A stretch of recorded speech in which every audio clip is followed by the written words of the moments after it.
Let's see what we got here. All right, you want to hear me yell at Sal, or do you want to hear me... A real yell fest? Not a yell fest. He's just goofy. What did he do now? He does dumb stuff. Like, I like the guy, but he's dumb around the office. Oh, boy. You know. I was talking to Gary about this the other day, and I said, you know, it really... he's not pretending to step over the line. He really doesn't know where any lines are. No, he doesn't. Okay, Sal, guess what I'm talking about. How about we call this game, Guess What You Did? I thought it was funny. What is funny about it? I played a crying sound effect over a Bon Jovi song. No. Oh, okay. That was funny. No, that was good. Oh, yeah, that was funny. Yeah, because I was going to play dogs yodeling after that, but you... No, because you know what? It was funny, and then I knew you would go into overkill, so I killed your mind. Right, you're smart. You know me better than me. Right. That's why we work together. I know your limitations, but guess what you did wrong? What I do wrong? I played a sound effect during a commercial. No. Why would I ever be mad at that? I don't like this game because I'm telling you all the things I did wrong without you knowing. Guess what you did. I'll give you one more guess. I got married. Well, you did. That was wrong. This guy definitely got married to the wrong woman. What did I do wrong? What did you do wrong? If you can guess what you did wrong, I'll give you $500 cash, courtesy of GoldenPalace.net. It's nothing on the air. That's a clue. Artie will split it right at that. And the reason I know is because I overheard it. Right. Just now? It didn't happen. It's nothing. Remember you got called out of the room? I need 3 hints. Right. Yes. Remember just now you got called out of the room? Yes. That's so I could talk about you. Right. Really? You should know that around here, Sal. It took me a year to figure that out. If you ever get called out of a room, why were you just out of the room just now? I was just out of the room because Lewis told me that I played a Oh.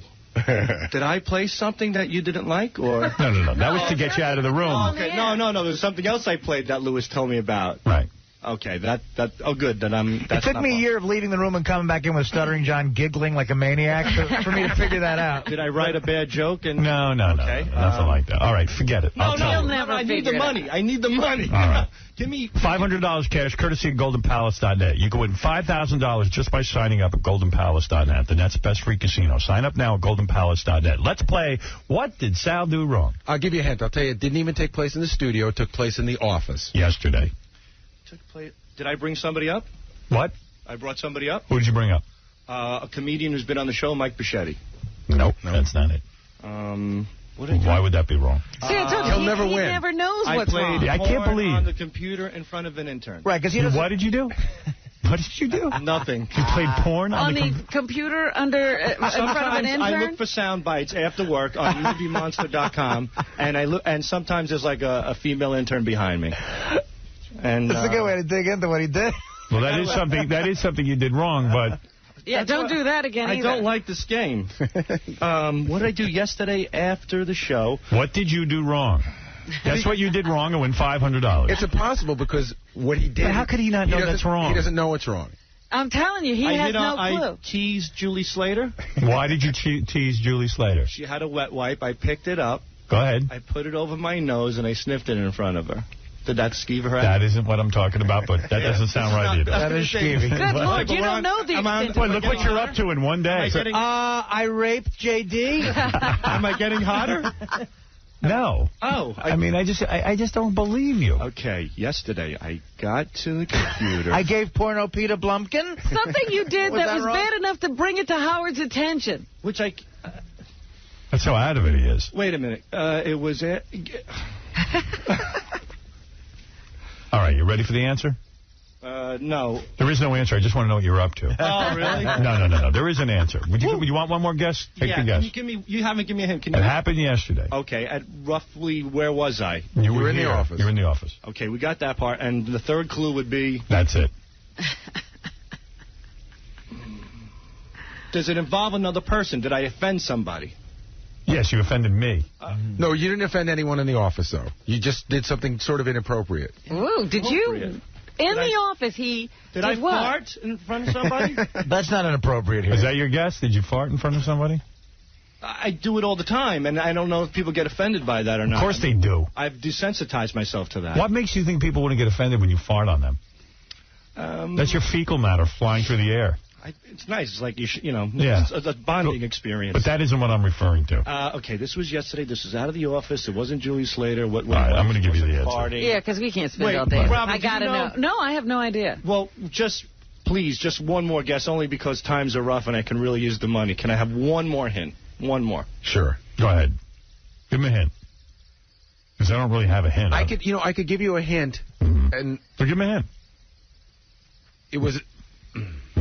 What? Go ahead. I don't know how to give him a hint. I know. I think I know from overhearing. I mean, I don't know if this is too big of a hint, but it involves someone who might be a guest on the show. All right, that's a good hint. All right. Oh. Something you did yesterday. Somebody might be a guest. Oh, Craig Gass? All right, listen, I'm going to just give you the answer. What'd you do with Craig? What'd you do to him? What did you do to Craig? Nothing. It's just that he's on the. We do a lot of shows together, and after the show was over, I go, hey, I feel bad about those cricket sound effects. And he said, oh, it's fine, but, usually he calls me 10 times a day, and yesterday he didn't call me at all, so I don't know. No, that's not a problem for us. Well, yeah, he made it. Craig Gass made a joke on the show yesterday, and Sal played cricket. I apologize. All right, I'll give you one more hint. It involves a discussion you had with Will. Okay. Oh. Oh, what is it? What did you do wrong? Oh, all right. You're killing me, dude. You're killing me. No, you're killing me, dude. No, wait. Well, I can't trust you alone for a minute. I'm dying to see if you're talking about the same thing. I know. Right. You guessed what you did wrong, so you win $500. Well, he hasn't guessed yet. He knows what it is. I'm not sure of that. I know what it is. What is it? What did it involve? My favorite porn star. Okay. You win. All right, but... Listen to me. What did he do? I don't want to explain. Excuse me for 1 minute, Robin. I got to handle something. Oh, jeez. Well, I wish I knew what you were handling. I'll tell you after he's done. Ripping me apart. Go ahead. Hey, Sal, no joke.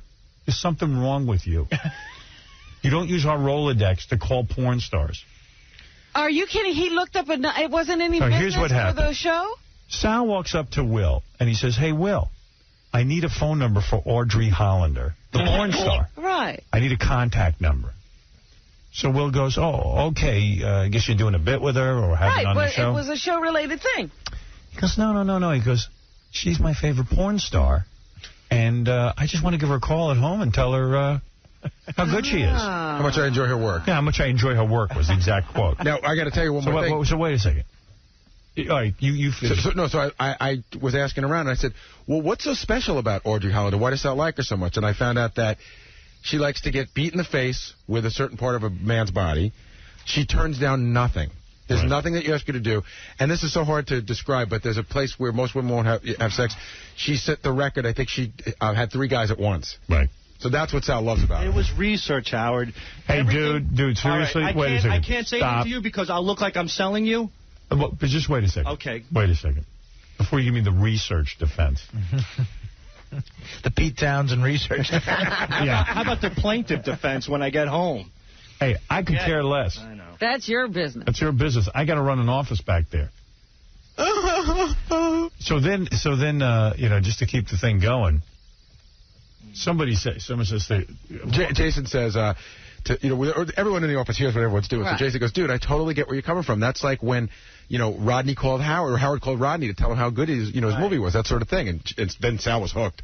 Sal goes, yeah, that's right. Exactly. So did he make the call? So my coworkers egged me on to get in trouble. Right. But did he make the call? No. Will, thank you, was smart enough not to give him the number. So my point is, I don't care if they're a porn star or an A-list movie star. You don't get bothered. I don't want Sal calling anyone at home. We went through this with Gene Simmons of Kiss or Paul Stanley or one of them. I don't know, Ace Frehley. We went through this with that. I said, Sal, you don't call people at home that you like, especially, some porn star. Right. This Rolodex is not your personal I wasn't going to call her at home. Where were you going to call her? At the office. Oh, okay. And say what? The porn star office. I was office? going to say that I'm an associate producer of the show, and I enjoy your work, and I wanted to sort of pre-interview her.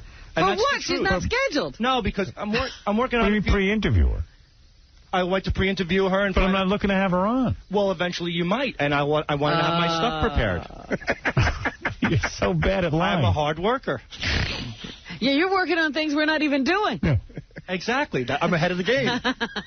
Dude, you gotta be. Would you do me a favor and stay away from my Rolodex? I don't care if it's a porn star. Anybody in my Rolodex, stay away from. You know what you're going to have to do? You're going to have to say to Sal, anytime he needs a number, he has to explain to Gary first why he needs the number before Gary will allow Will or Jason to give it to him. Well, first of all, the reason these people come on the phone, they hear, oh, someone from the Howard Stern show. Well, of course. And Sal, of course, because he's horny, he just wants to hear a voice and rub one out to her. Right. The only pre-interview ever done with a man's pants around his ankles. He's going to get a personal visitation. So, dude, please knock it off. No, really. Make sure you go through Gary to get a number. Baba Booey. All right. Okay. But think about this, Howard. Out of all the women I've seen and all the psychotic women I've witnessed doing crazy things, this girl must be something if I'm willing to go out of my way to call her. So she, I think... Sal, you're not getting my point. I get your point completely, but there's... You're not doing a pre-interview. You know you're not. You're not in charge of that. Number two, don't use my name, the Howard Stern Show name, to get these chicks on the phone so you can rub one out. I have no intentions of doing that. You know what you were going to ask her. I was going to say I'm fascinated by your work. And you were going to ask her questions about it. Right. Yeah. That's true. You got me there. Right. So, what kind of question? She's amazing, Howard. Yeah, but do me a favor. You can't use my name, which is what you were about to do, to get these girls on the phone. All right. And I promise you I will not call Audrey Hollander. And you're not, seriously, you're not allowed to do that. I'm going to have a major problem with it. Howard, one thing about me, you tell me. I like you. You want to work here. That's okay with me. I like your work. But, man, I'm not going to put up with that. You remember those stories, Sal? What the hell is supposed to do, you moron? You remember the stories of Siobhan at Jackie's house looking up Howard's address? That's what you just did. I know, and I'm sorry, and it won't happen again, and I really overstepped my boundaries, and I'm learning to take responsibility for my own actions. All right, thank you. And clear with Gary before you do a bit. The way it would work, Sal, is you would probably go on the internet and do some research on her, find out enough to pitch it as a guest, and then if we said, hey, we like it, then we would go to the pre-interview process. Retard. Sal is working the sound effects while Fred is out. I know, even on his own... Right, thank you. Hanging. He has to work the sound effects. The sound effects are Baba Booey heavy. All right, thank you. He looks like a greasy chimpanzee. Oh? He's got big green horse teeth, and his breath smells just like old butt cheese. He can't ever do anything right. All right, thank you. You're still going to have to go to him to get permission. Havelock, and she's going to tell us. And we're back on the Jack and Rod Show, and it's Senior Wednesday. That's right, and today, Rod, we have a special guest, Miss Ann Havelock, and she's going to tell us how older women are becoming the latest craze. How you doing? Hi, I'm doing good. Tell us a little bit about your book. The magazine is for people 45 and older and recommended for all who will be, and we look on the positive side of aging. Well, Ann, we happen to have a celebrity guest in the studio here today to talk about aging. Please welcome, from Leave It to Beaver, Barbara Billingsley. Yes. Oh, hi, Barbara. Hi. How are you? I am great. Boy, you sound great. I feel great. We've lived our life experiences, and now we want some excitement again. That's right. Barbara, what do you like to do for excitement? Uh-oh. I like to suck Hugh Bowman's cock. Yeah. Well, we like to go out and dance, and we like to just do things that are different, not get old. Used to let Jerry Matthews finger my asshole. You know, I'm kind of... Do you remember Eddie Haskell? I do. I used to suck his balls. They were delicious. You know, I don't really think I want to be in on this conversation anymore. We've got a caller that's calling in right now. Caller, go ahead. Can you hear us? It's a good day in Kansas City today. It's always a good day when the Royals win in the playoffs. Can you believe how that... I mean, take us through that game a little bit. Yeah, I think they really owe it a lot to the coaching staff, especially Rusty Kuntz, the first base coach. I've been following him since back when he played for the White Sox. And, you know, Rusty Kuntz, he just is a fabulous coach, you know, with people like Rusty Kuntz. I think they got a real good chance, you know, like Rusty Kuntz. He's got to talk to these guys. Well, that call may not be legitimate. It's just, I agree. Dan is sad. Sad. Oh, yep. There's a caller. Who is it? Sure is. Go ahead, caller. I just pulled over. I was in the car with my son, and I just want to correct that old lady in case anyone was listening, like my little boy. It's Rusty Kuntz, and she was using some foul language. She referred to him as Rusty something else. Did you hear that? Ah, gotcha. Yeah, well, you know, some of the callers. My son's 9 years old. He loves the Royals, and he just said, Daddy, what's a Kuntz? And I don't know. You know. And we're back on the Jack and Rod Show, and it is Marriage Friday. And who do we have on the phone, Jack? An expert on romance and marriage, the author of Don Juan's True Love, Paris D'Areste. Hi, Paris. Hi, how are you? Great. We're great. Tell us a little bit about your book. Oh, it's about a girl who fell in love with a man. That's wonderful. That's wonderful. That's great. And speaking of marriage, in his first radio interview since his marriage scandal happened, our very special guest, ladies and gentlemen, Arnold Schwarzenegger. Yes. Good morning. How are you? I'm fine, thank you, Arnold Schwarzenegger. It's an honor to meet you. Your voice, it sounds very familiar to me. Have you and I had sex before? No, I don't think so. We have not had sex before, are you sure? I don't think so. I haven't had the honor of meeting you before. Yeah, well, because I've been jerking off a lot now. I have to tell you, because ever since this whole shitstorm began. I'm sure, because I have to tell you, I really like the sound of your voice. Do you mind if while we're talking, if I grow up myself a little bit? No problem at all. Yeah, no, keep going. Go ahead, keep going. Okay.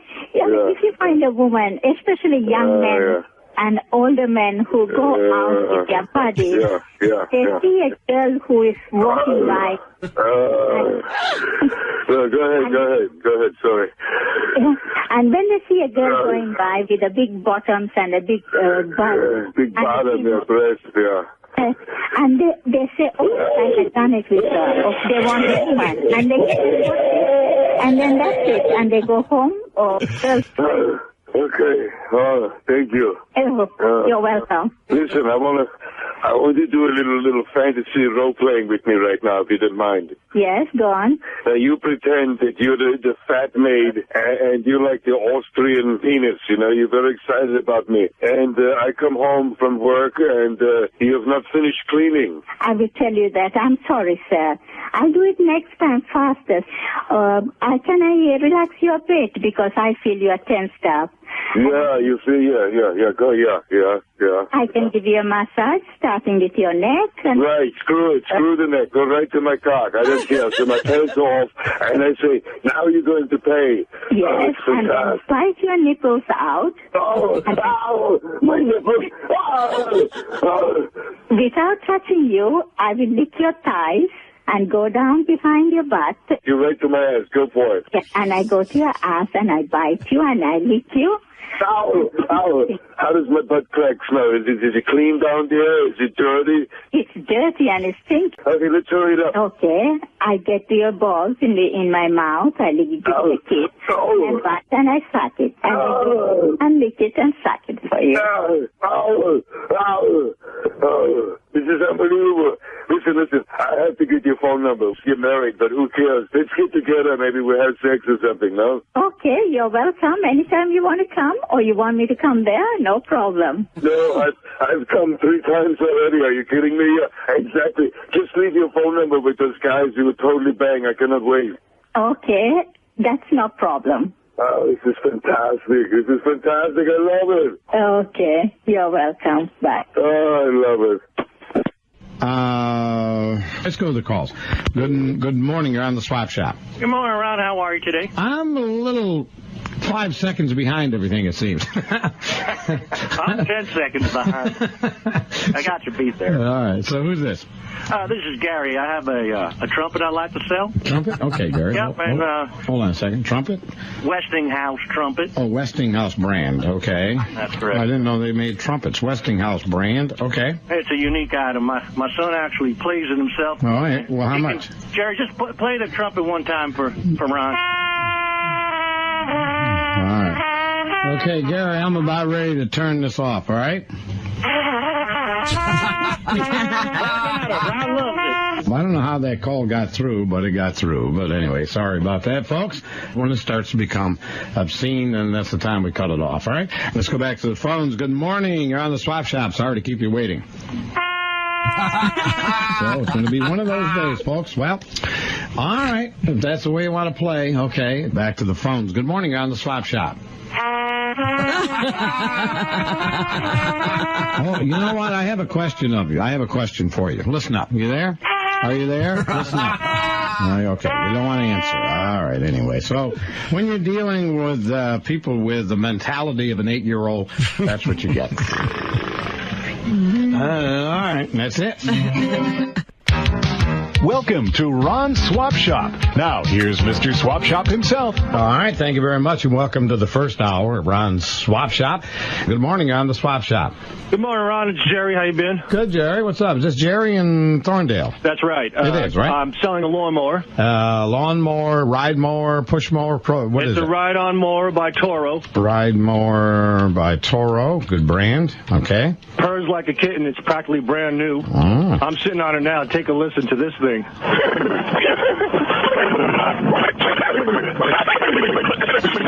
think we had enough of that one. Okay, all right.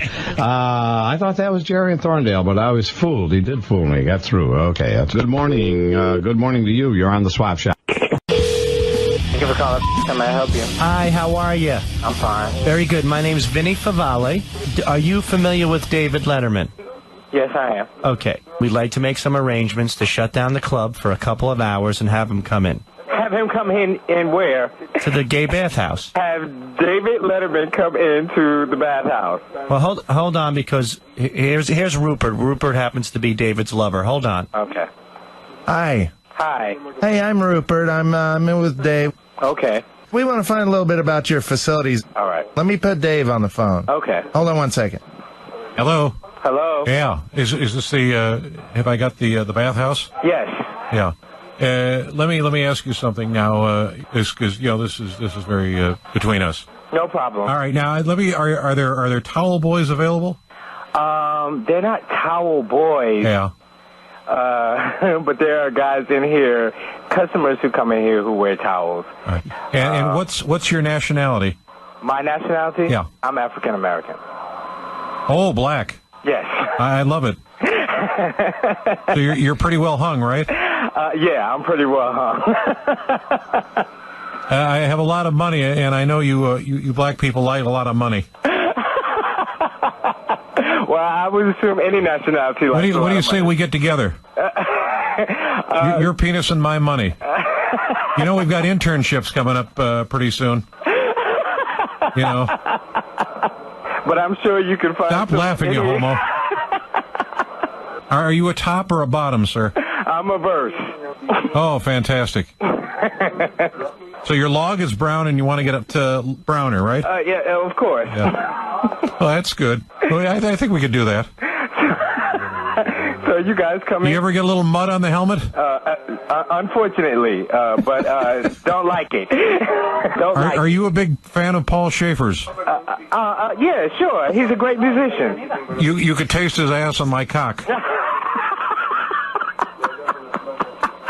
I pay him in cock, and he sucks a big dick. How can I help you? Because I have other customers right now. Can I fuck you in the ass, sir? No. We'll make it a stupid human trick. Are you guys coming down here? I'll give you my top 10 inches. How would that be? Hello? Is David in? Yeah. All right, David. This is Institute Online. Uh-huh. How are you doing today? What do you need?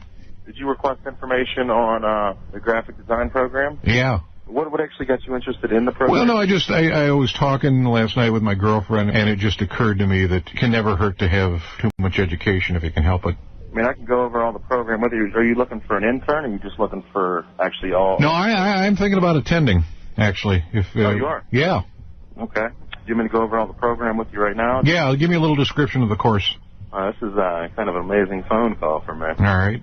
I mean, we got a diploma program, bachelor's, and we got an associate's. Let me ask you one quick question here. What race is majority of the students?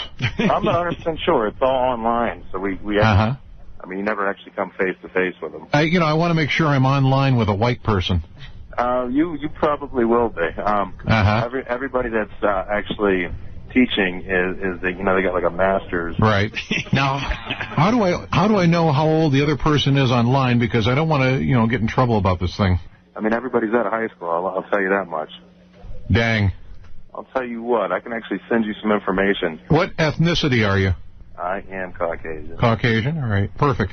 Those darkies, they give me a stomach ache. So white is right, and that's good to know. Okay. April 2nd might be a good start date for you.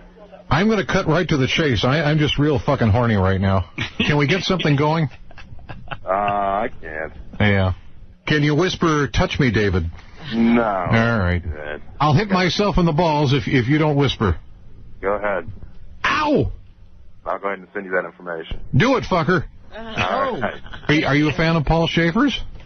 Oh, a little bald guy. Paul Schaefer's jacking off in the corner. Oh, yeah? Yeah. So crazy. Oh, he's nuts. Could me and Paul meet you there tomorrow? If you guys come down to meet us, sign up for school, take you out to lunch maybe. I want you for lunch. I'm a little bit too big to handle. All right, well, yum, yum. I like linebackers. A little bit bigger than a linebacker. Hey, what would you be wearing to lunch? Just a regular work outfit. Could you wear something real tight? Nah, I'm a little bit bigger. Everything is a little tight. Uh-huh. But I'll tell you what, I'm going to go ahead and get that sent out to you. I got, well, my ass is tight. Oh, yeah? Yeah. Do you have a hard-on? No. All right. What's your length? I got to cut you loose, my man. Oh, no, I just got to find this out here. I got to cut you. What's your girth? I got to cut you loose. Did you used to play a little X-football? The soup kitchen, may I help you? Hello, this is Dave Letterman. I'm interested in volunteering at your food kitchen. Oh, really? Hell yeah. Okay. Well, that's wonderful. Are these actual homeless people we're talking about? Yes, sir. They don't have a lot to eat. We cook for them every day. I don't have to touch them, right? Right. And you have to tell them no eye contact. No, we don't tell them no eye contact. We just let them come in here and eat. Oh, boy, that ain't going to work. Is it okay if I wear a hazmat suit? Homeless people are just crawling with germs. Oh, yes. Yes, they are. And you wear whatever you would like to wear. If you want to come in here with nothing on, that we'll accept you in here. Is it okay if I toss the food to the homeless people the way you toss food at a dolphin?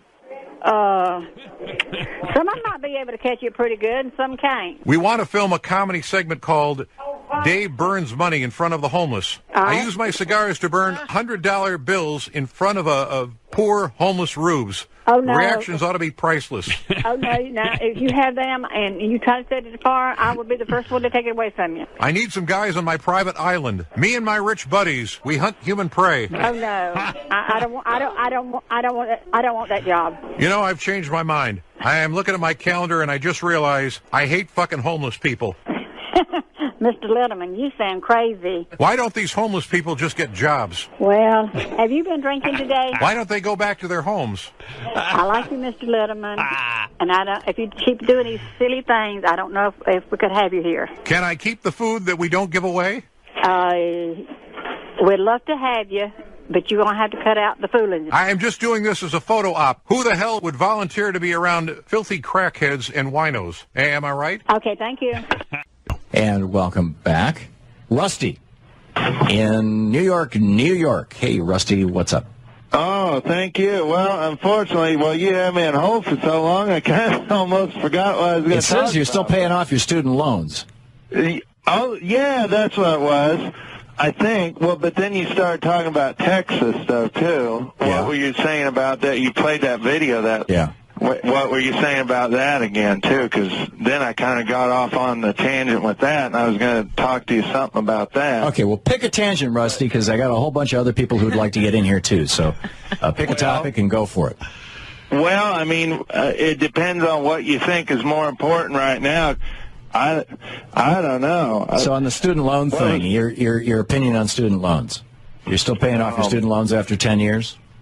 Yeah, but I had a point I was going to make about it because I'm having trouble paying them, but it's because of there's some law. Okay, the law was the Bankruptcy Reform Act. Oh, yeah, what was I going to say about that? Don't think so. We're out of here. If you don't know what I'm talking about, look it up. This is Brandon. You want to make a to-go order? Yes, Brandon. Thank you. So I am on a movie set. It's me and there's 11 guys, and they're pretty big. So what do you think? Okay. You said some pretty big guys? Yes, they're really big guys. Okay. I would probably do all meat. Oh, yeah, that's hot. All meat? Yeah, I would do an all meat probably for sure. I usually do all meat. How big is your sausage? We have Italian sausage, yes, and then we have our Italian chunk. Sausage in my ass! Huh? Wait, I'm sorry. Back to you. You like Italian sausage? Mm-hmm. All right. Okay. Quiet on the set! Jerry, lube up her asshole! Oh my god. I am so sorry. Okay, I know I said I was on a movie set. It's a porn set. This is so embarrassing. Not really. That's pretty cool. Is it cool? Sounds like a good time. It is a good time. You should. Absolutely. Wow. Brittany, I need you on this dick now. Start sucking. Get off the phone. Would you? Okay. Would you mind if I just go like what we have for lunch?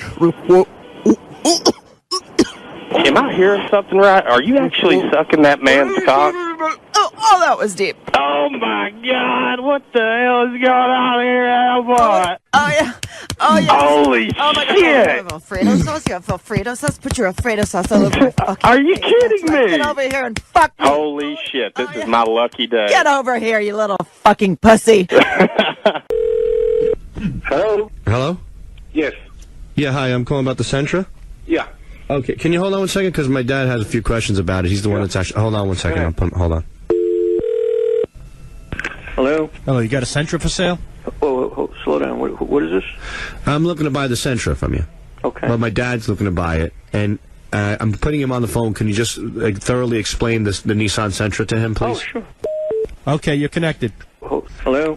Hello? Okay, 2002. It's a 2003, sir. Pardon? It's a 2003. 2002. 02. Wait a minute. I have a 2003 Sentra, not a 2002. And hold on. I got the paper right here. Maybe they made a mistake. Hold on. No, it says 2002 in the paper. I sell a Nissan Sentra 2003. Oh, wait a minute. You're selling a car? Your father wants to sell a car. Why do you want the information from me for, pal? Well, you called me. I don't know. You called me. I didn't call you. I didn't call you. Hello? Sir, you yelled at my dad and pissed him off. He's looking to buy your car. No, I don't know what you want. You drove me crazy. I got one car for sale at the 2003 Sentra. Are you interested? Okay, let me put my dad on the phone, and you can explain the car. You drove me nuts. Okay, hold on. Hello? Hi, I'm calling about the Nissan Sentra. Yes. Yeah, hold on. I'm going to put my dad on the phone. Can you explain the Sentra to him, please? Yes. Hold on. Are you there? Yeah, I'm here. All right, sir, are you there? Yes. It's a 2003 Sentra, Nissan Sentra GXE, and I think you're talking to the wrong person. What do you want to do? You want to buy a car or you want to sell a car? So you're calling me. I have a car for sale. Hey, pal, and the other line, you know something? What kind of jackass are you? I got your phone number. I'm going to track you down. You better watch out, okay? What's wrong with you? I don't know. He calls you and me, and both of us got a car for sale. He calls you his father. No, I'm not his father. He's a fucking jackass, this guy. That's not your dad. Yeah, he's trying to buy the Sentra from you. Don't play no fucking stupid game with me, all right? Don't piss me off. A community that's thinking as a black person with a black mind and a black conscience to develop black businesses. All right, calls. All right, next caller. Welcome to Community Cop. Where you calling from? Queens. Right. How you doing, guys? Okay, quick question and comment, brother. I want to give a quick shout out to my Queens crew: Gary, Steve, Fred, Sal. All right, next caller. Excuse me. Next caller. We don't do shout outs on this program. Next caller. Welcome to Community Cop. Where you calling from? Good evening, gentlemen. This is Jim calling from Harlem. Yes, quick question or comment, brother. Yeah, I have a comment about Rizzo, but I want to also give a quick shout out to my South Harlem Griffith crew, Andy, Opie, Barnum, Next caller. Next caller, please. Next caller, welcome to Community Cop. Where you calling from? Yes, good evening, gentlemen. This is Lester Quivers. I'm calling from the Bronx. Good question or comment? And I have to give a shout out to my One Dance Monster Posse, Eddie, Grandpa, Marilyn. All right, scratch that call. Next caller, welcome to Community Cop. Where you calling from? Yeah, like I was saying, Herman Munster. Hold on. Next caller. Next caller. Hello. Uh-huh. Is the manager in? Manager is not here. What? Manager is not here. Okay, take down my name. Tell me. You have pen? Yeah. Okay, first name is Ayama. Okay. Last name is C-O-C-S-U-K-A.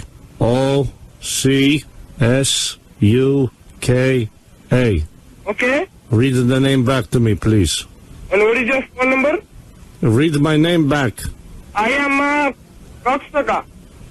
You are a cocksucker. Cocksucker. Say the name again, please. I already know what your name. Okay, I'll give it to you. I'm busy right now. Indian Grocery? Yeah, Indian Grocery. I'm dropping off a case of curry. Manager is not here. Yeah, you didn't take somebody's name down a little while ago for the manager? Oh, just a second. Hold on. Okay, let me see. Thank you. I am a cocksucker.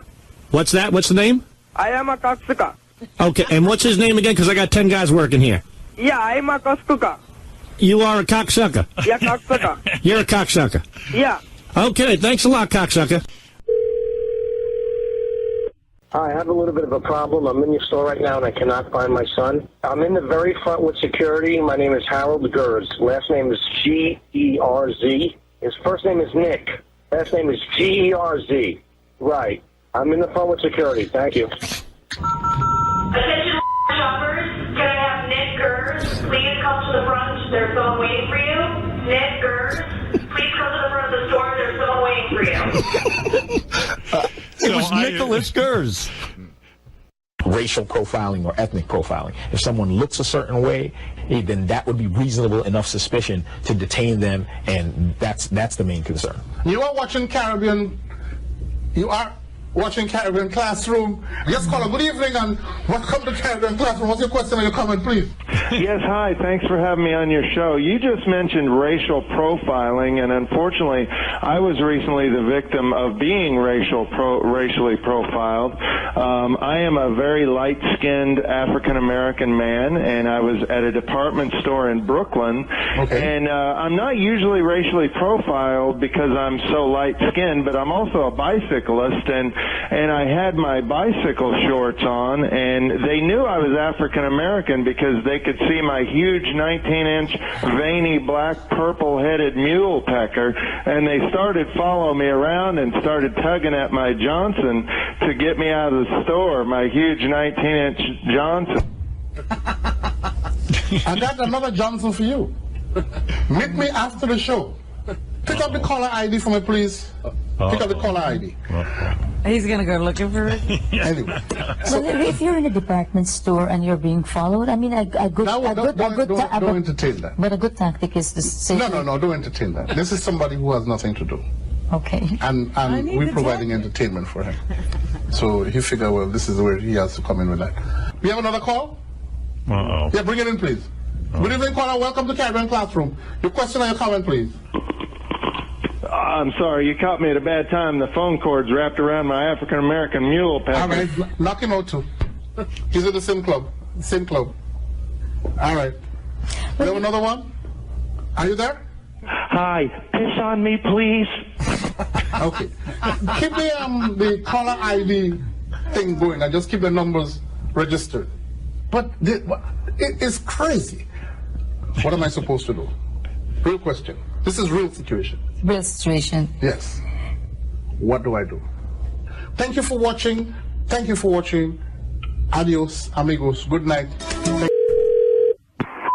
Hello? Yes, I need a tow, sweetheart. Can you help me? If you quit talking, sweetheart. Not a problem. Can you get me, please? Where you at? For me, I'm on Highway 140, Princess. You can quit talking all that smack. I apologize. I just need a tow right away. There's other record services right there in a All right, well, why can't you come out? What's wrong with you, beautiful? You start that again. Starting what, my buttercup? You're going to have to call another record service. Please, sir, please. How long would it be? It might be an hour. Great. I'll see you in an hour, Angel Cakes. Quit calling this number. It's homophobic. Hello, sir. My son had just called for a tow, and he said you hung up on him? Yeah, and he's talking sweet and princess and all that. We're in the record business, not porn.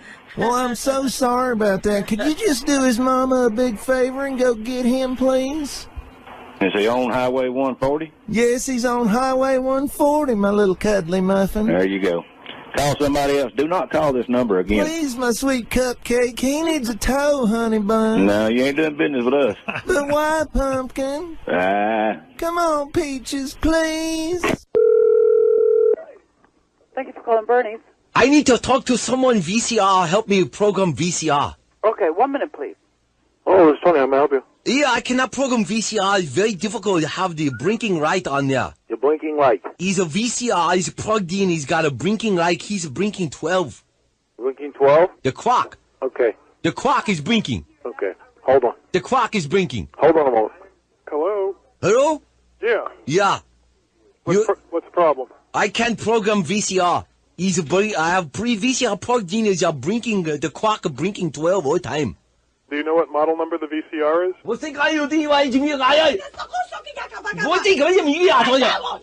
I don't know the VCR model number. I can't see it anywhere.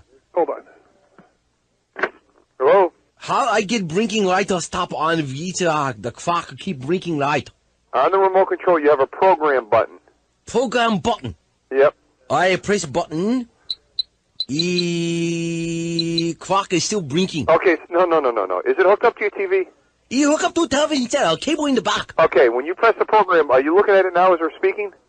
Yeah, it's watching on TV. It's a screen. And you're looking at it right now? Yeah. So okay, good. Press the program button. What does it say? Program button. On the remote control. Point it at the VCR, and what does it say? Oh, it's a menu. Okay, good. What does it say in the menu? Read it to me. It says shrimp sushi, a butterfly tempura, and a thimble full of sake. I press one, it's not blinking right, it keeps blinking the clock. I got a business meeting coming over in a half hour. RCA means a really crappy appliance. Well, RCA makes a good appliance. You're not a good appliance. Listen to me, round eye. It's not working. You gotta come over here and show me how to work it. Come over to your house and show you how to work it? I tried to say, I do what I do with this American piece of crap. I go, hey, now take it easy on the piece of equipment.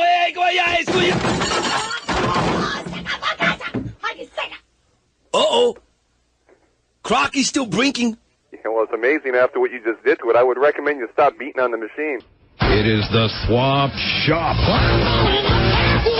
Got to be the most listened to radio broadcast on the air. All right, let's go to the calls. Good morning. You're next on the Swap Shop this morning. We're selling a classic, an antique Singer sewing machine. Mm-hmm. It's a hand-crank sewing machine. It's got an original golden leaf pattern. It's only $95. And your number? 47. Mm-hmm. Yeah, and do me a favor, just give me a call after 4 when I'm home. My wife doesn't like the phone ringing all day. Just ask for Fred Norris. Got an antique sewing machine, and it works. Good morning, Swap Shop. Did a gentleman call up selling a hand crank sewing machine, gold leaf antique? Yep, got a phone number right here for you. What's that number? 47. It figures. That's my number. That's my sewing machine, and he shouldn't have been selling it. That was my husband. You're selling stolen goods on your show. I don't know if you realize that or not. Well, let me tell you something, mister. I'm not selling nothing. It's you and your friend that's selling the product, and don't be accusing me of selling nothing. Thank you very much. That person's not going to jump on me like that. I didn't sell nothing. All right, let's take another call. Good morning, Swap Shop. You're next on the air. I want to apologize. I want to let you know that sewing machine should be up for sale, and please disregard my wife. Take the damn thing down, Fred. I can't handle this, guys. Don't, just come see me at the radio station. I'll take it up with you in person. Good morning. You're on the Swap Shop. Yeah, good morning. Listen up here, son. You keep that son of a bitch and sewing machine up there no matter what my wife says. You hear? Hey, buddy, you ain't going to call me. If you got a problem, call me after the program. Good morning. You're on the Swap Shop. Hi. Are you going to apologize to me, sir? You were pretty nasty on the radio to me. with my husband trying to sell my sewing machine. You know what? If you got an issue with me, why don't you come out here and visit me at I'll meet you in person. How's that? Well, it sounds like that if I catch you calling hey, let me tell you something, mister. If you call me again, I'm not selling nothing. I put the guy on the air to sell the sewing machine. Let me take my glasses off just a minute. Let me tell you something, mister. You call my program, you're causing problems. I'm going to have you locked up. This is his wife. One thing you need to apologize about is calling me mister. I'm about to cry right now, and it's not right what you're doing. And I didn't give any sort of permissions to sell that. But that's not my problem. I didn't sell it. He's the one that called in. I did not put it on there. You announced it is for sale. You put it on there, or he put it on there. I didn't put it on there. I put him on there. Please do not call me again. If you want to talk to me, come and visit me. I'm not hearing you. Thank you very much. It's going to be a meeting in the office today out here. Woo! Good Lord. Give me a break. Hi, you're on the swap shop. You're so... Let's try this one here. Hi, you're on the swap shop. Take that soul machine. Don't you listen to my wife? Thank you for Pest and Wildlife Removal. Can I help you? We got a little bit of a problem. You guys do bee removals? We do. There's goddamn bees everywhere. Hurry up. Hold on, Butch. I just got a hold of somebody. My husband and I just came back from our vacation in Florida, and there's a beehive in his gun cabinet, and there's must be thousands of them here. I actually can hear them. Oh, let me start by getting your first name. Oh, Norma. Norma? Yeah. Last name? Stitz. Spell that? S-T-I-T-Z. We can help you. What's the street address? Butch, get the dog out of here. I'm getting attacked by bees.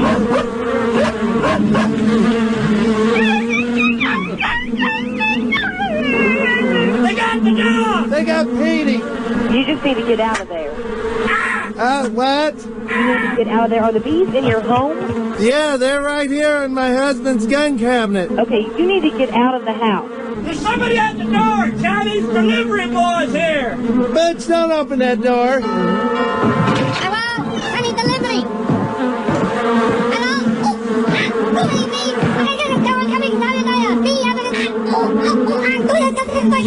Get out of here. You need to get out of the house. We're calling the technician right now. Cousin John is here. John, what do you want? What do you need? Hurry up. Stay out of the house. Hi. Look out, John. Just walk outside. Jesus Christ, they got Just stand outside of the house. They just stung their cousin, ma'am. Okay, you need to get out of the house. But we just got home. I realize that you just got home, but if you don't want to get stung, then the best thing is for you to leave. Ouch! They just got my tit. John! Butch! They got my veg.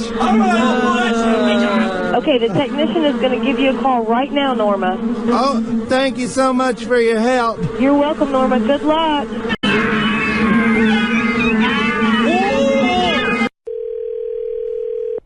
Party started. Hi, how are you? Good, how are you? My grandson's having a birthday party, and I bought one of those helium tanks from you. Okay. And I can't get the helium out of the tank. Oh, okay. You see the top of, there's a barrel on the very top. All you need to do is just slightly turn it. All right. Oh, here we go. Here we go. Oh, okay, good. Don't turn it all the way. What's that? Don't keep turning it, just a little bit. Oh, shoot. They're shooting out now.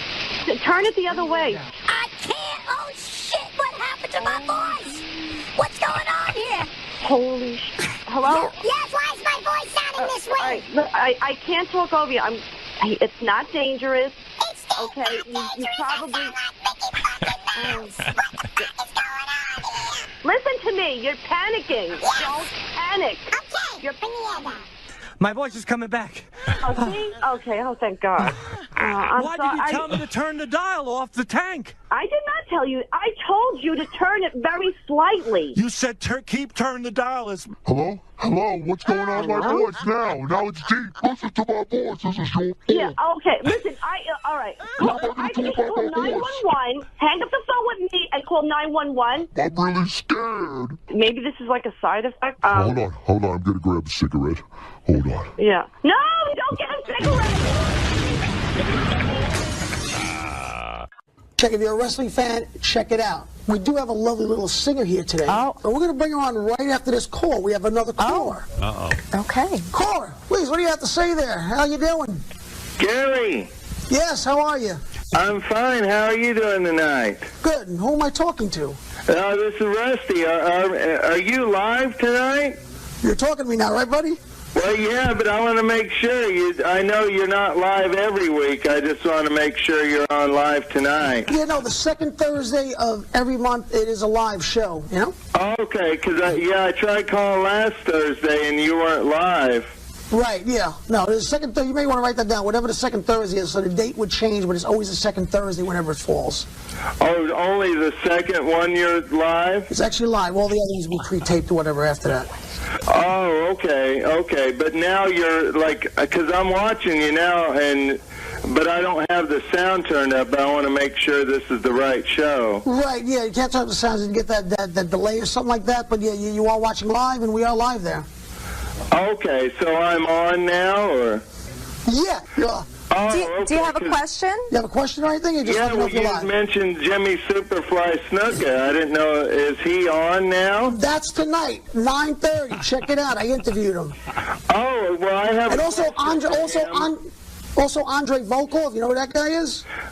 Nikolai Volkov? Yeah, he's on tonight too. He's on my show there tonight. You'll see the interview with him. He was a tag team partner with the Iron Sheik, and Slick was their manager. Excellent. So you know more than I do. You should have met with the interview. I want to ask Superfly Snuka a question about like how many times he got injured, because he used to be known for jumping off the top rope, and I wanted to ask him, Mr. Snuka, I'm a big fan. Can I talk to him? Yeah, call him tonight at 9:30. Oh, is he there now? Tonight at 9:30. Call him then, okay? All right, buddy? Oh, but you said you're live now, though. Yes, now I am live. You want to cut, whatever you guys want, just cut them off. Whatever you guys want, you just feel free, all right?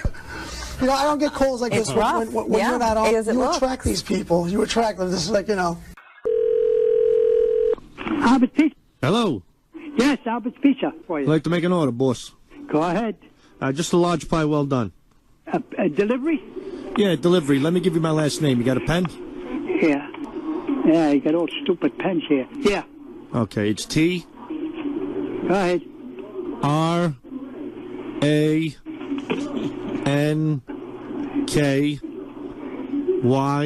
Go ahead. F-T-R-K-P-C-A.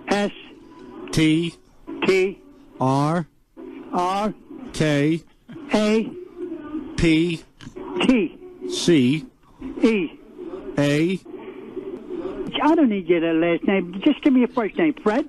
No. Let me give it to you again. T-H-I-S-T. R-L-W-3.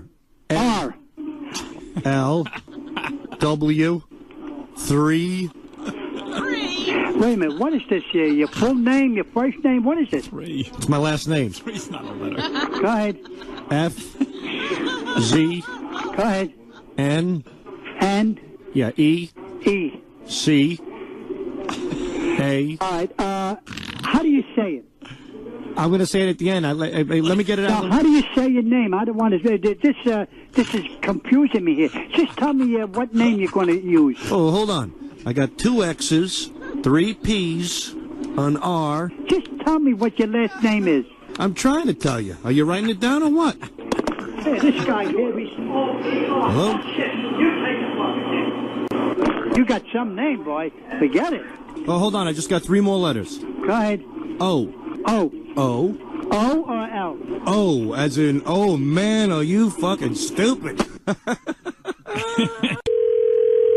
Hello? Hello? Yeah. Yeah, I wanted to make an order for pickup. Go ahead. All right, let me put my husband on. He's out in the garage working on his truck. He even used to do the commercials, the monster truck commercials in the 80s. He's all involved in monster trucks, so I don't get it sometimes. Ain't no monster trucks in here, man. We don't allow that around here. Hold on. Ray, tell him the pizza you want. Give me 1 large pie to go with it. To go. Extra cheese, pepperoni, onions, peppers, and sausage. Sausage and more sausage. You have that? I heard some say pepperoni, sausage, extra cheese. I said I wanted a pizza. Pizza.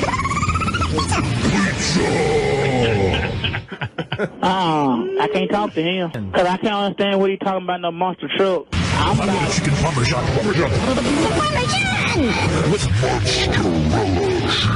You want some chicken? What's your home phone number? Give him our home phone number, Ray. The phone number is 19.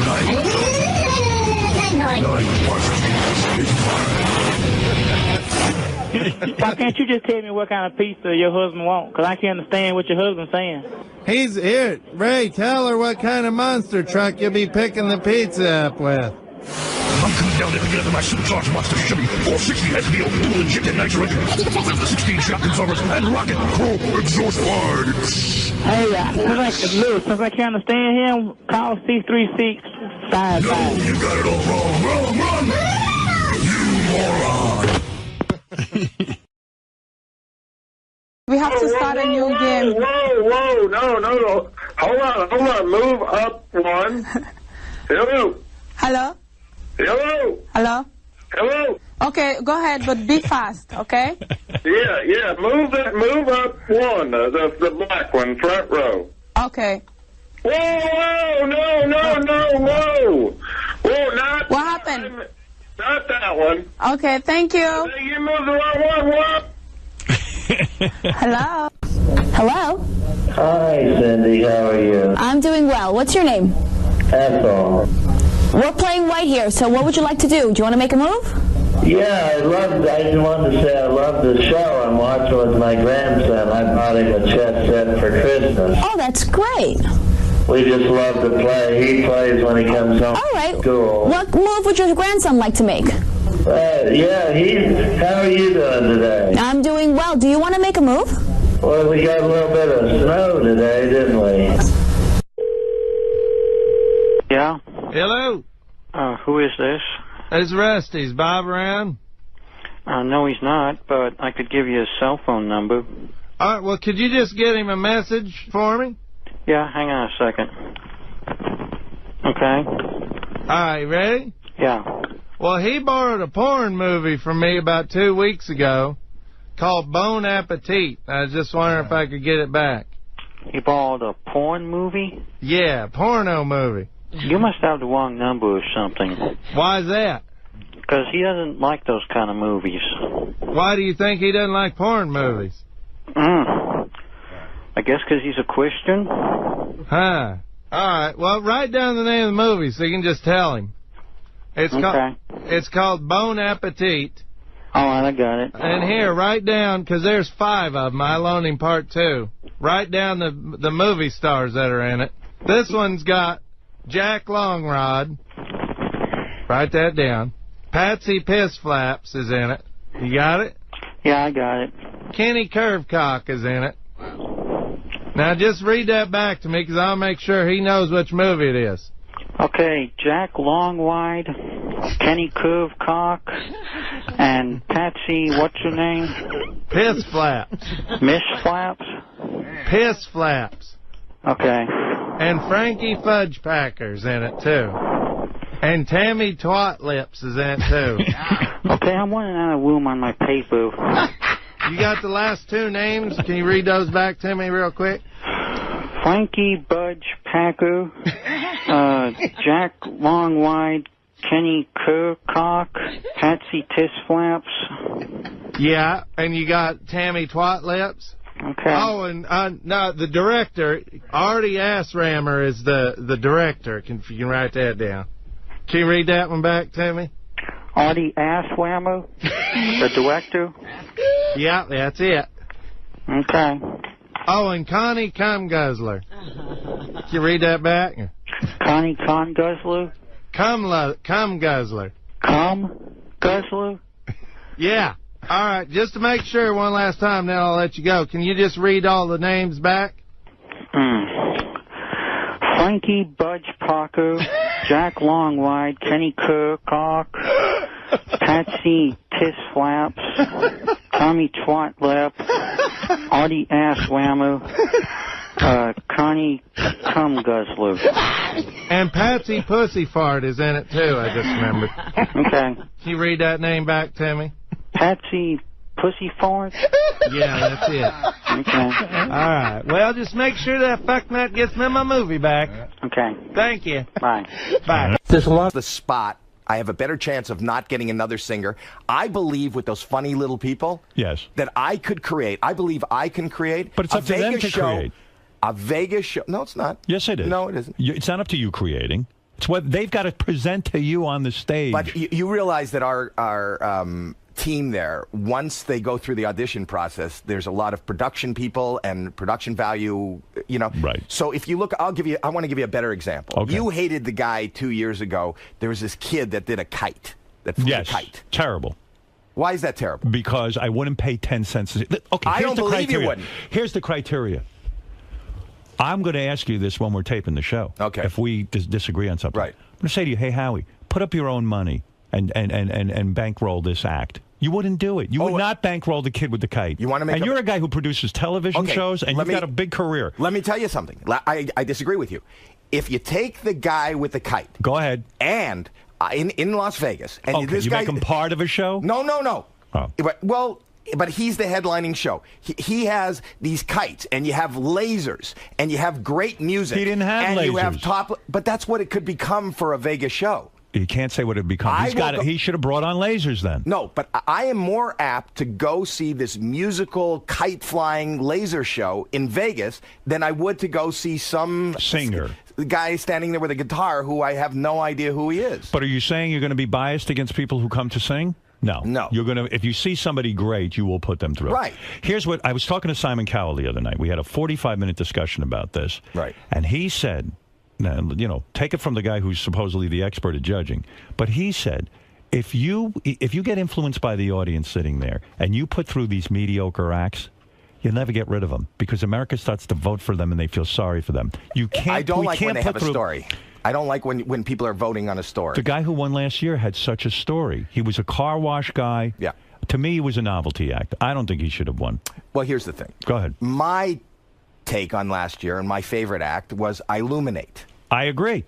But that's who I kept saying. I know you did. But by the same token, when you're sitting in the room and you see this guy, and when he came out and he was, before they put him in suits and everything, Yeah, and right. I wasn't expecting, you know, this Frank Sinatra, this crooner kind of voice. Right. You know, and I saw that the women liked him. I saw they liked the sound of his voice. Beyond the story, you know, I see why he got as far as he got. And, you know, when you look at Michael Bublé and you look at Harry Connick, they've had, like, big Vegas. See, I can't stand that crap. That Harry Connick, Michael Bublé. But I'm not asking you if you can stand it, and they're not asking you if you can stand it. And I don't think Vegas can stand it. And isn't the criteria whether or not the guy could be a big Vegas act? That's the criteria. And you're telling me Michael Bublé can't be a big Vegas act? Michael Bublé can. He's done it, but I don't think there's room for 20 Michael Bublés. Is there room for one more? Well, I felt it was like such a novelty that a black guy was singing Frank Sinatra, that it was a novelty act. It wasn't really a true great Vegas act. And I met the guy. He's a lovely guy. I'm glad he won just because he got a bunch of money and he was working in a car wash and now he can support his family. But I want a superstar out of this. We've got to get a superstar. Well, you know, the truth is America's Got Talent has launched superstars. We've got the ventriloquist guy who supposedly has $100 million. No, but I'm saying even if they didn't win that exposure, you know, you look at Jackie Ivanko. Okay. Who else? The guy you're talking about is Terry Fader. Okay. Who's got a $100 million contract. What does that mean, a $100 million contract? That he gets, he gets, if the place is sold out each and every night at full price seating. Right. Then he would probably stand over 5 years to make $100 million. Do you think I'll become the guy who's the voice of reason, like sort of like Piers, because you and Sharon, leader. Yeah, you and Sharon seem to always sort of team up with each other. I don't think that's true. I do. I think I'm a voice of reason. I think I am. I think you were more the voice of reason the first season, and then the second season, you started to vote people in just because you wanted to irk Piers. No. That's the impression I got. Well, I'm sorry you got that impression. That's not true. I'm totally honest on that show. I would never, you know, I think it's funny, and I think there's something to be said, and you called it the Tiny Tim factor. There was this guy the year before, Ronith. I don't know if you remember. I just saw him. I just played in New Jersey, and he came up to. He was. The old Indian guy. He's an Indian guy, who was doing impressions. right. I remember that. He couldn't do. He didn't do. And he said he had the man of 100 voices. And I thought I could build this guy as a man with 100 voices, each of them sounding exactly the same. But that's a one joke guy, and I thought you were crazy to put him through. But because he's not. He's a one joke guy. He would never make a career of his own. Yeah, if he sat on the Howard Stern show and I sat and talked to him and made interesting things with him every day, he could be made into a star, like Eric the Midget or something. But a guy sustaining that on his own, Eric the Midget can't sustain that on his own. Let me just tell you. Go ahead. Let me talk to you as a producer. We are going to have so many arguments on this show. What if in the context, and you got to produce it. It's not just these guys come to you with no team behind them. Right. If I had this guy who believed that he did characters, what if I hired a cast of hundreds for the stage? But Howie, that's like saying a comedian comes on and he's shitty, but you say to yourself, boy, if I write him his material, he'll be terrific. I mean, you can't. The guy's got to come on and wow you.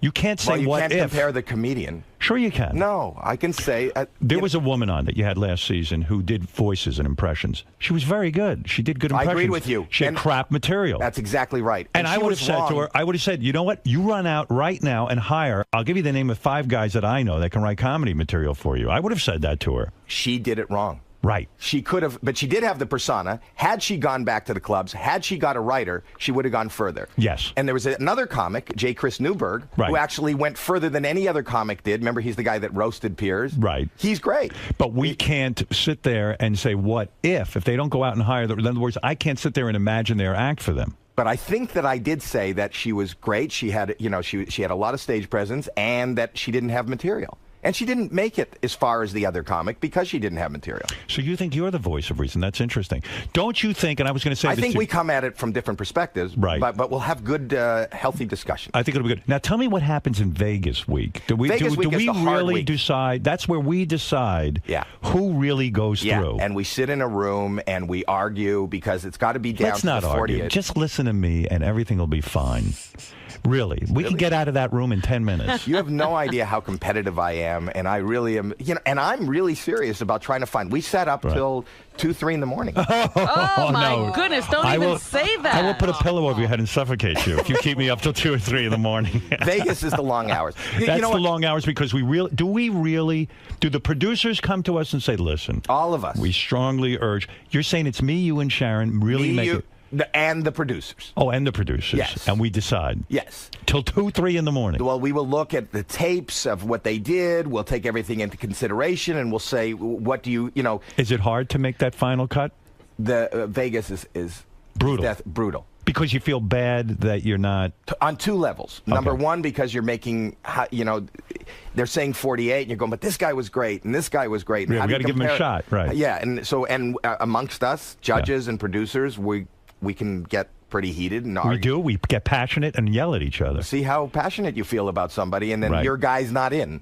And you got to live with it. And you got to live with it. So there's that, and then you have to face them. And these people have, their hopes and dreams.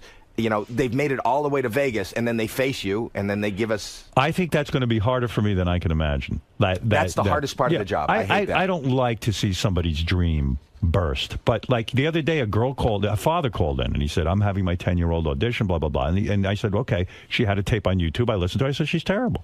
She doesn't have it. She could develop. She's 10 years old. But don't put your kid through that. What are you doing? I would love if people just phoned in like that. But the thing is that they're going to be standing in front of you. And they've made it to Vegas, right? And their hopes and their dreams, and it's set up so that it's really tough. If for people who have watched the show, everybody shows up in Vegas, and we tell you they're put into 3 groups. Right. One group, we tell you you're not even going to perform. You're going right to Hollywood. We're not going to Hollywood anymore. You're going to New York. Right. Wow. Okay. To New York. Yeah. You're going to New York.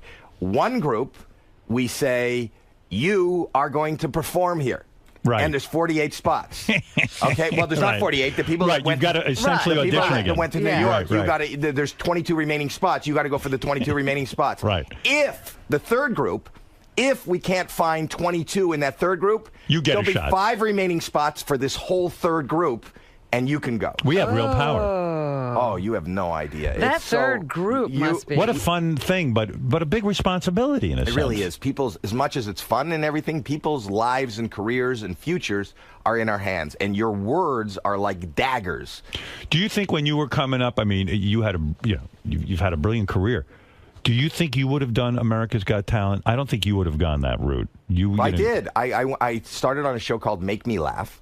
All right. Which was basically judging, for every second that they didn't laugh, right, you won money. Right. And then the next show I did was on Showtime. It was called the Laugh-a-thon, and Jimmy Brogan hosted it. And it's true. It was you a did. contest. The way I became aware of you was the Merv Griffin show. That's where I got turned on. I did 14 Merv Griffin shows. Yeah, I got turned on to you through that. Yeah. So I guess you built your career on TV, but you've honed your act outside of television. I'm still playing I do 200 live dates a year. How do you work that into this schedule? Do you get off America's Got Talent and then go fly and do a date? I will usually fly in and out and do a date. Yes. So you're busy. But you also have busy. Mobbed. And I do Mobbed. Oh, we got to get to that. But finish this for me. Thank you. Yeah. Oh, you're welcome. Howie, don't you think on America's Got Talent, and I even watched you with Piers, don't you think you promote your Twitter account too much? No, here's the thing. It feels desperate to me. No, here's the thing. You don't need to promote that. I'll tell you why I'm promoting Twitter. Go ahead. At Howie M. Mandel. Yeah, what is that? I mean, but why do you care? You're on Twitter. I'll tell you why. I'm on Twitter, but who gives a fuck? And you're going to love it more than ever on this show. And I want to say, hardly I'm tweet. the one who told Piers Morgan about Twitter. Right. And even before you did that live tweeting when you were watching your movie, right. I did it 3 years ago. Really? I did. Well, that first. Okay. No. On the show, because I found this Twitter. Okay. Okay. And what was amazing during the live shows was people were going, I would read the tweets live. Right, I remember. And they were going, he's off key. Or they were going, we can't hear you. Or they're going, and I see like a barrage. I'm not going to sit there and listen. A big mistake is for us to react as an audience when we judge. And Simon said this. The biggest mistake you can make is react to what the audience is doing. If they're cheering and screaming and then you put them through. We have to tune out the audience, and the Twitter people you have to tune out. Who are they? Well, here's what I do. We're interested in your opinion. At that point, when we're in the live show, right. I think that we're looking for somebody that is marketable to America. And even if I don't like the act, even if I'm not a fan of country music, I'm not really a fan of magic. You will read the Twitter and say, okay, since they like it, I'll put them through. I think that's wrong. No. It's not that easy. But I want to be informed. Right. I want to be informed by what's happening. And I have a and they got mad at me. The producers went, you better put that down. Right. NBC came out and said, stop that. Yes. And this past year, right. They told everybody, tweet and do it because they're getting another platform to promote. Everyone's with social media. Yeah. But I think that it is our obligation to give our opinion, which you do. I do. And then fuck Twitter and everyone else, and this is it. We're the judges, and that's it. But don't you want to know, I will say that, to a contestant, I don't get it.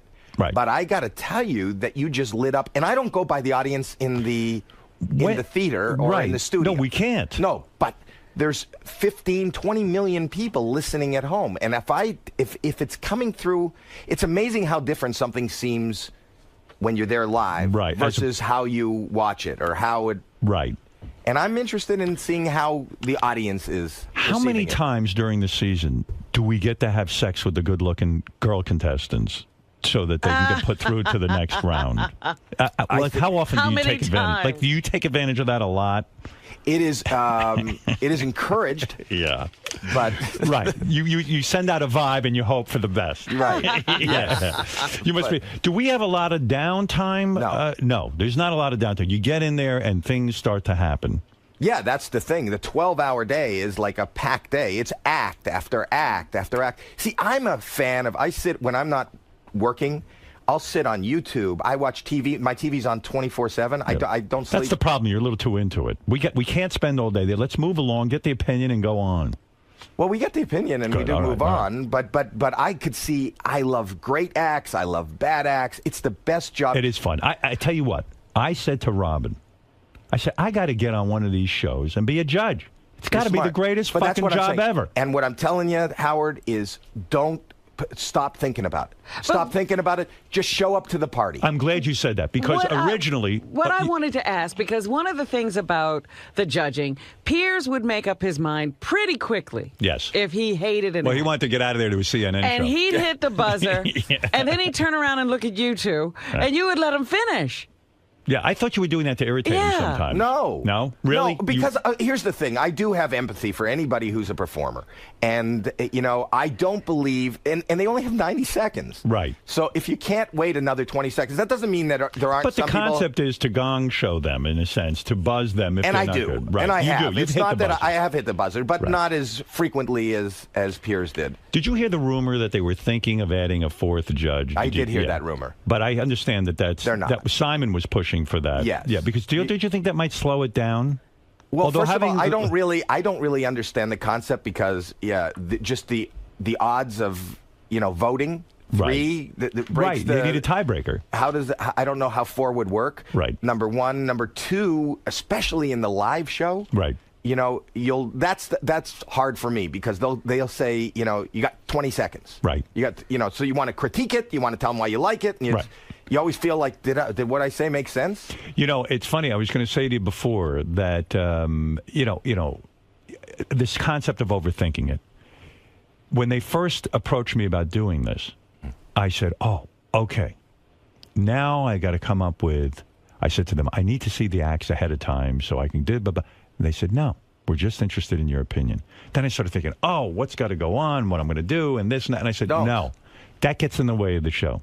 The secret, I believe, is that spontaneity. It's not the Howard Stern show. It's America's Got Talent. They're calling me in to be a judge, and I should just give them my opinion. It was and that's such an adjustment for me. The thing is, as somebody who's a performer and wants to be loved, when we're in Austin, Texas, right, and they say, "Ladies and gentlemen, 14-year-old Carolyn from Austin, Texas," the crowd there is going wild. Right. Carolyn can't sing a note, a fucking note. And I go, really?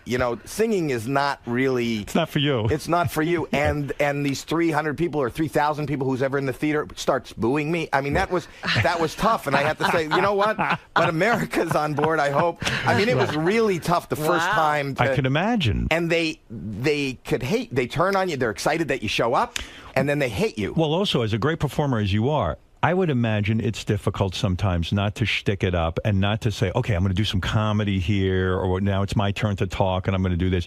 That will ruin the whole idea of the show, right? I mean, what I have found to be the best, and if I can give you any advice, is stop thinking. Right. There is no job in the history of show business where you don't have to think. This is nothing. It. There's no preparation. People like Jason Raff and all these people, they create a monster. They build it. They work. They've been working all year long. They're picking the acts that we're going to see. I've spoken to Jason, Meredith R., Brandon Rigg, Paul Talegdi, and everyone said the same thing you're saying. They said, look, we just want your opinion, and that's it, and then move on. And that's what we're after. I said, well, I can do that. I'm certainly I think if you opinionated. overthink it, that'll show.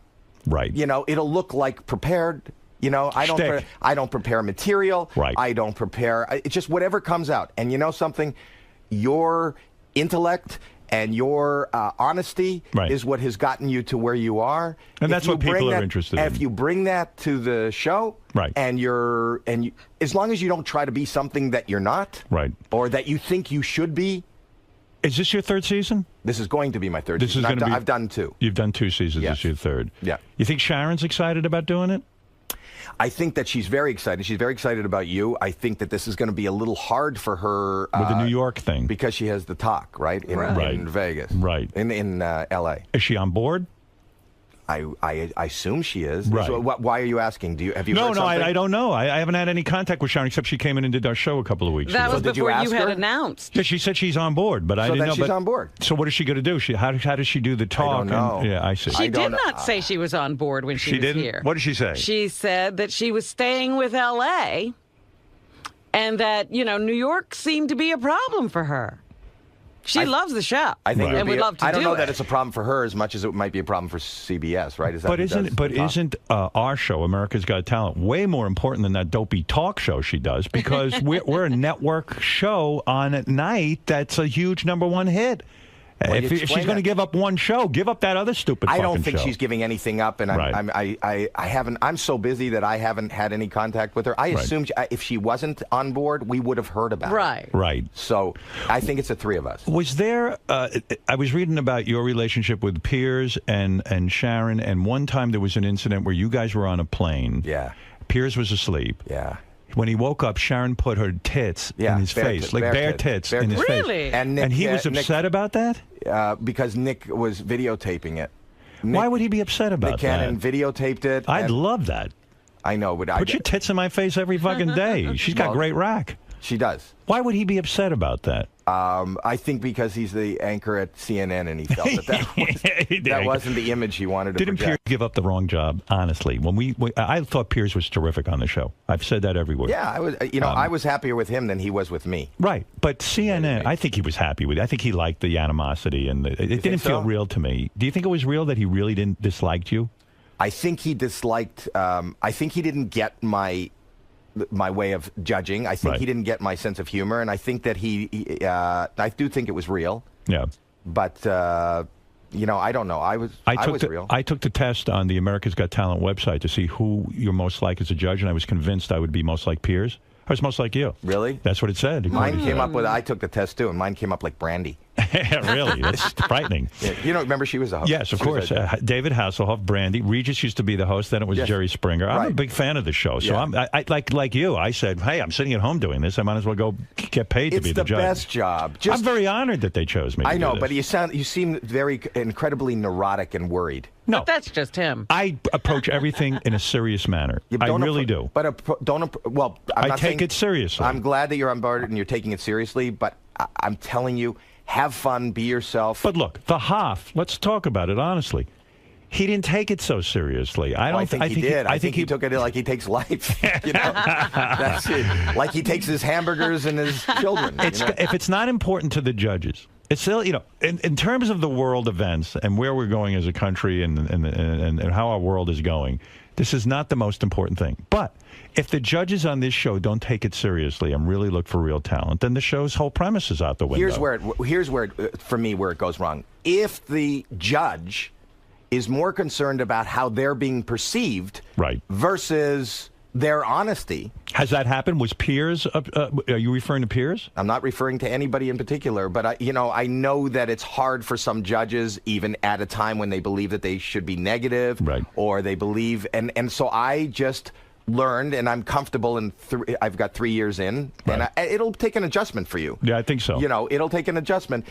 Comfortable in being booed. I get booed like crazy in every hometown that I travel. But you're sitting. Listen, when you show up someplace and 3,000 people from their hometown are there, and they hate you because you haven't found any talent. There's mornings where we'll go through crap, and we haven't found anything, and we make comments like, "What is happening in this town?"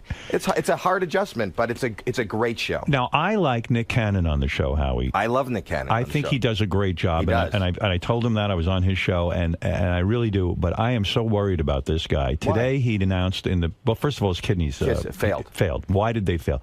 This is a guy who doesn't want to be home. He works nonstop. Did you know his schedule? It's like nuts. It's nuts. Now he announced he's directing a movie. No. Where he's teaming up comedians, and who is he teaming them up with? Comedians and rappers or something. He's directing a movie. When? This is a guy who is not aware of his own health. He's definitely not a guy who wants to be home. Let's be honest, right?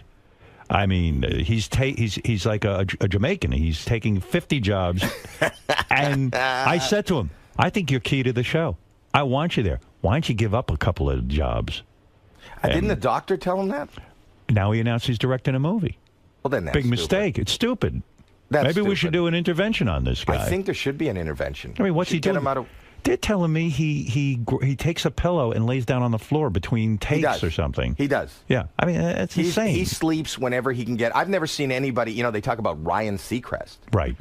Ryan Seacrest is basically unemployed compared to Nick Cannon. And Ryan's got a lot going on. Yeah. He's got to be thrilled, Nick, that you're on board, because New York, he was taking the plane flights. He was always flying with me. I was always. It was crazy. His radio show starts at 6 in the morning, which means he was in L.A. starting the show at 3 in the morning. Right. finishing at 7. Right. Then he drives to the set of America's Got Talent because his call time is earlier because he's the host. Right. And he literally would go from 7 in the morning till about midnight. And at America's Got Talent, in downtime, he would take meetings because he's an executive at Nickelodeon. Yeah, so how is this guy alive? Well, one of his kidneys quit and left. Right. Yeah, I was going to say, I can't take this anymore. Completely understandable that his kidneys failed. Have you ever called him aside and said, listen, I care about you. Why don't you fucking calm down? I mean, you don't have to have every job. You've never done that. I've never done that. You don't feel comfortable with that? No. I told you, I show up, I don't care. I do. Did you get I don't give any thought. Did you get the invite as I did for the special dinner that we're having the night before? Yes. Yes. You know, No, not Jimmy. No, not Jimmy's. Oh. We're having an America's Got Talent dinner. Did I get the invite? Yeah, well, I saw your name on it. Oh, they put your I email address on there. And Did they really? Yeah, I was like, well, they shouldn't be sending that to everybody. I didn't get it. Yeah, because you're hard to get a hold of. You know you're hard to get a hold of. Yeah, well, why can't you get a hold of me? Because you screen your calls and you didn't want to talk to me. No, bullshit. It is not bullshit. It's a service that forwards my call to me wherever I am. I wasn't on the phone. Can I? Of course I want to talk to you. No, you didn't. You wanted to hold it. You wanted to hold it till we were on air. No, bullshit. Because I called Gary. Gary told me that you're supposed to call the Spanish Fly, and then I called that. I called that number. You never called. They go and then it says in the space, leave your name, and I go Howie. Right. Mandel. And then they go, we are looking for him. Right. And then it goes away. I wasn't there. Wait. So they go, he's not there. Would you like to leave a message? Well, I don't know who Spanish Fly is, so I'm not going to leave a message and a phone number on there. No, I didn't hear your voice. So I don't know. It says Howard. Wait. So then they say he's not there. Will you leave a message? I go, no. Call back 2 hours later. Okay. Same thing. Howie. Now, your phone rings somewhere, and then you weren't there. It rings. I'm not there. Sometimes I'm not home. But I'll answer my message. 3 times. I didn't leave a message. Well, so he doesn't leave a Howie's message on the phone. I don't want to talk to him now, and that's okay. He doesn't leave a message. I won't Gary leave said, messages. did Howie call you? I said, no, he never called me. And it doesn't give any information? How would I know? I won't leave a phone number on a robotic thing. Howie, I don't know who gets How would this. I know you called? Because I left my name. It goes to your phone. No, if you don't leave a message, it doesn't go anywhere. And then I checked it. I heard Gary talking about it. I heard you talking about I didn't call you. You were waiting for my call. And I called Gary during the show that day, and I said, check this number. He told me that was the number. You do hear it. Your phone rings. I didn't get you. I mean it. Howie, I love you. Why would I want to talk to you? I don't know. Why don't you try I'm busy, not I'm not at home? They're cell phones now. Yeah. But doesn't this thing search all your phones and wherever you are? It forwards it to wherever I tell it to go. Right. But I wasn't obviously in by my phone. It goes to my home. A whole day? No, I don't know. I never got a call from you. Why don't you switch it when you go somewhere? I do, but I might have been out running. I might have been. Sometimes I do stuff. You know what I mean? And then you said, and then you wrote me an email. Yes. And you said, I'll call you. And I never called you. Right. Well, I didn't want to bother you. You were calling me. I wasn't looking for you. Well, then I wanted didn't tell me to call you. But actually, this is probably the conversation we would have had on the phone, right? I mean, So you want to save it for radio?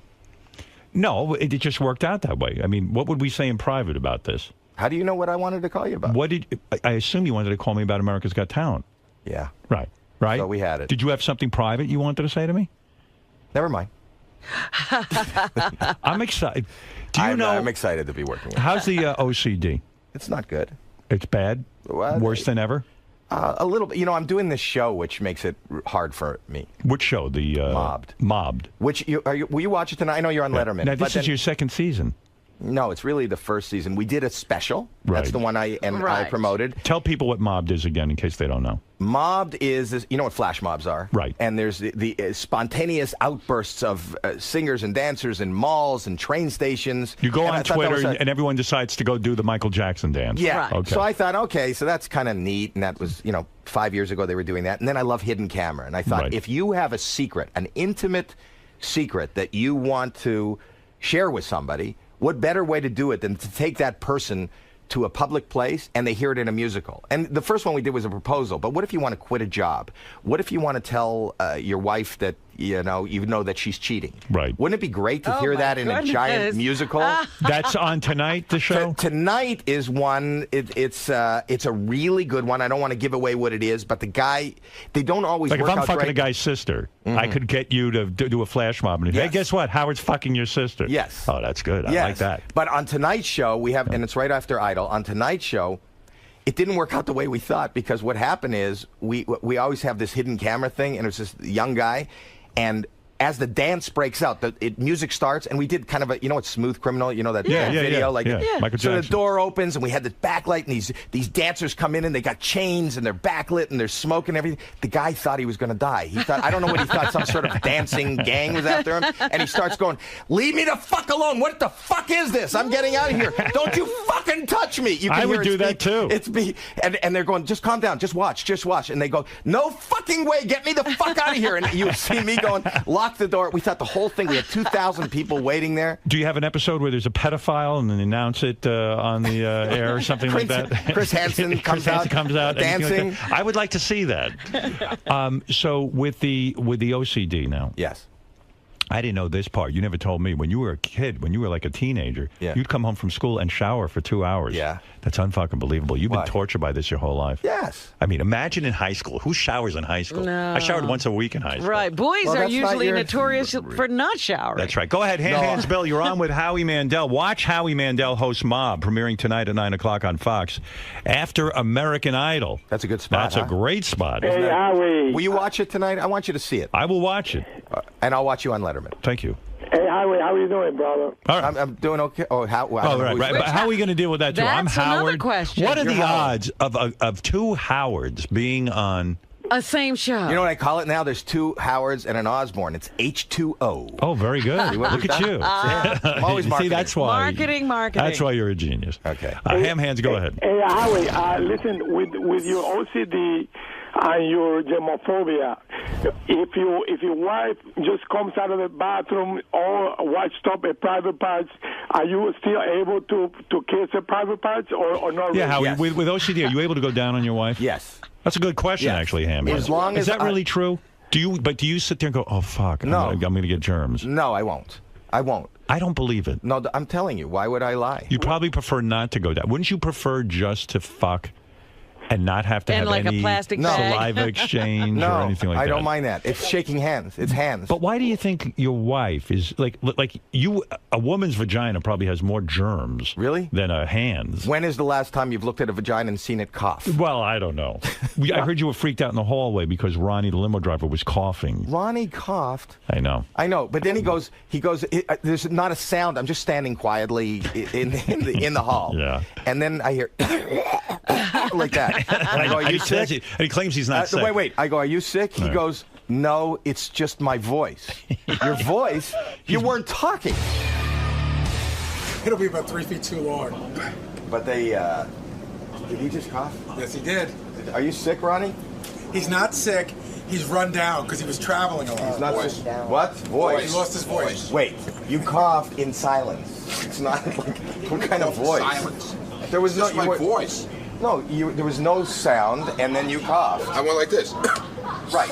That's not your voice. When you're talking to me... Understood. Not understood, apparently. Run down, he's sick. Yeah. Been a lot of traveling, man. I've been out on the West Coast a lot, back and forth, so... People travel, they bring back the bird flu. What can I do? You could stay back from me. I had to do it. He's been doing these live club dates where he goes That's out what and he says. screams. And so he's losing his voice. But I'm on tour. I do dates all the time. Yeah, well, you talk like a normal person. Yeah, you don't scream like he does. His act is going up there and screaming and yelling out obscenities. Really? That's the whole act. I saw him. You'd probably put him through on America's Got Talent. I saw him at the UFC fight, and he told me he's got a deal with Fox. He had his own talk show, but he's not allowed to say. Yeah, I don't what know. kind of marketing plan is that? I can't talk about it yet. I don't know. can't talk. It's got a bigger veil than your announcement for America's Got Talent. One of the questions that came up in this meeting with NBC is like they said to me, well, how much promotion are you willing to do? How much were you willing to do on your own, and how much are you willing to do with the other judges? I said, I would be thrilled to appear with Howie. Why do they send Oh, there's him in? Ronnie. Why'd they send you in if you're sick? Howie's going to freak out. Come on, man. What? What do you want to say? I'm in the middle There's of an nothing interview. wrong with me. No, you're sick. You were coughing even in the car this morning. And I'm germphobic, and I was freaking out. Hello. You were sick for 2 weeks? Yeah. I wasn't, okay? No, but what does that got to do with anything? All I'm you're saying, sick. no, I'm telling you, I am fine except Then for why my are you throat. coughing so much? And I'm fine except for my throat. My throat is dry. It's just I told you. I just got a touch of the strep. Yeah, All right, listen, I'll leave you back to your interview. All right, thank you. Yeah. Howard, for Howard TV, you're going to love it. It was such a great moment. Ronnie's like standing against the hallway, probably like 6 feet away from Howie, and he coughs. And he tried to make it like, he tried to like cough into his shoulder, and Howie just starts like moonwalking. Yeah, right. Is the worst part of America's Got Talent when at the beginning I know you have to run through the audience. Why don't we do away with that? I don't want that either. Well, you know what? You got them to move to New York. Right. You've got all these changes. Can I put that on you? If there's one thing, I love the job. I don't mind the hours. Everybody high fives and this and that. Oh, my goodness. You have to high five? I don't. He doesn't. He does a little fist bump. Right. Yeah, and I run, but these hands, it's just a sea of, it's like the worst fucking nightmare, the opening of America's Got Talent. It's the only show out of all of them, like X Factor, American Idol, blah, blah, blah, where the judges run through the audience. Maybe they'll make a change. They've made a change. They've changed coasts, so maybe they'll make a change. I don't want to touch I love the audience. Right. I just don't want to touch you. You love them to a degree. Yes. I don't want to touch their hands. Why don't we wear hazmat suits as we walk in? Literally, like a spacesuit, like we're landing on the moon, and then when I we came go, in last year. I came in a bubble. I remember. Yes. I felt for you because I know it's uncomfortable. It is for uncomfortable. You. Yeah. I hate that. I really am. I'm not going to lie. See, I'm not as bad as you. I would be able to walk through the audience, shake everyone's hand, and then when I get to my table, discreetly put some of that Purell on my hands. Yeah, but I can't use the Purell anymore. Why? But, because you've hurt your hands. No, I told you. I've told this story before. I You get overused it, and you get rashes. And I got warts because I had viruses because I killed all the antibodies in my hands. Oh, so you can't use Purell anymore? No, I don't know I had my friend who's a surgeon give me that. I was using Purell. I was using whatever they use for surgery. Oh, betadine. No, betadine is. I don't know what I was using, but whatever they. Do you sometimes forget and shake someone's hand like I do, and then all of a sudden I go, oh, now I got to. I never forget. You never forget. No. When somebody puts out their hand, what do? You offer them the fist bump? The fist or nothing, or I turn and walk away. You turn. It's so terrible. I mean, you are a social guy, and look what you're going through. I'm not as social as you think. Oh, really? I'm not. I'm not really that social. I love people. I'm a mess. You just coughed into your hand, so I was very aware of that. Yeah, don't come near me. But I won't shake my hand now. What's going on with Deal or No Deal? Is that gone? Yeah, there's a slight talk of doing more, but I don't know. What does that mean, slight talk of doing more? I thought the show was a huge hit. Well, it had become a daytime show. Right. Yeah, I did. Well, we did 500 episodes. Yeah. You know, that's a lot. I was dealed out for a while. Do you think that's what happened? The show just burnt out? They put it on too much? I think so. We're on a hiatus, and you know, there's always a possibility that there could be more. Look, Fear Factor is back. Do you miss it? Yeah, it was that was a good job. Gig too. It was a really good gig. You've gotten some great gigs. All my single friends miss the fact that I was on Deal or No Deal. My son misses Deal or No Deal. All those hot chicks. You know, I had my son working. I don't know if I told you this. One summer, I got him a job as an intern on the show. Yeah. And they came to me very uncomfortably, and they said, Howie, can you talk to your son? I go, why? They go, he has set up his office under the steps. He was under, you know, the girls came down to the Oh, my God. So he's looking up their skirts. He was looking up their skirts. And I I like said his to old man. Alex, yeah. Yeah, right.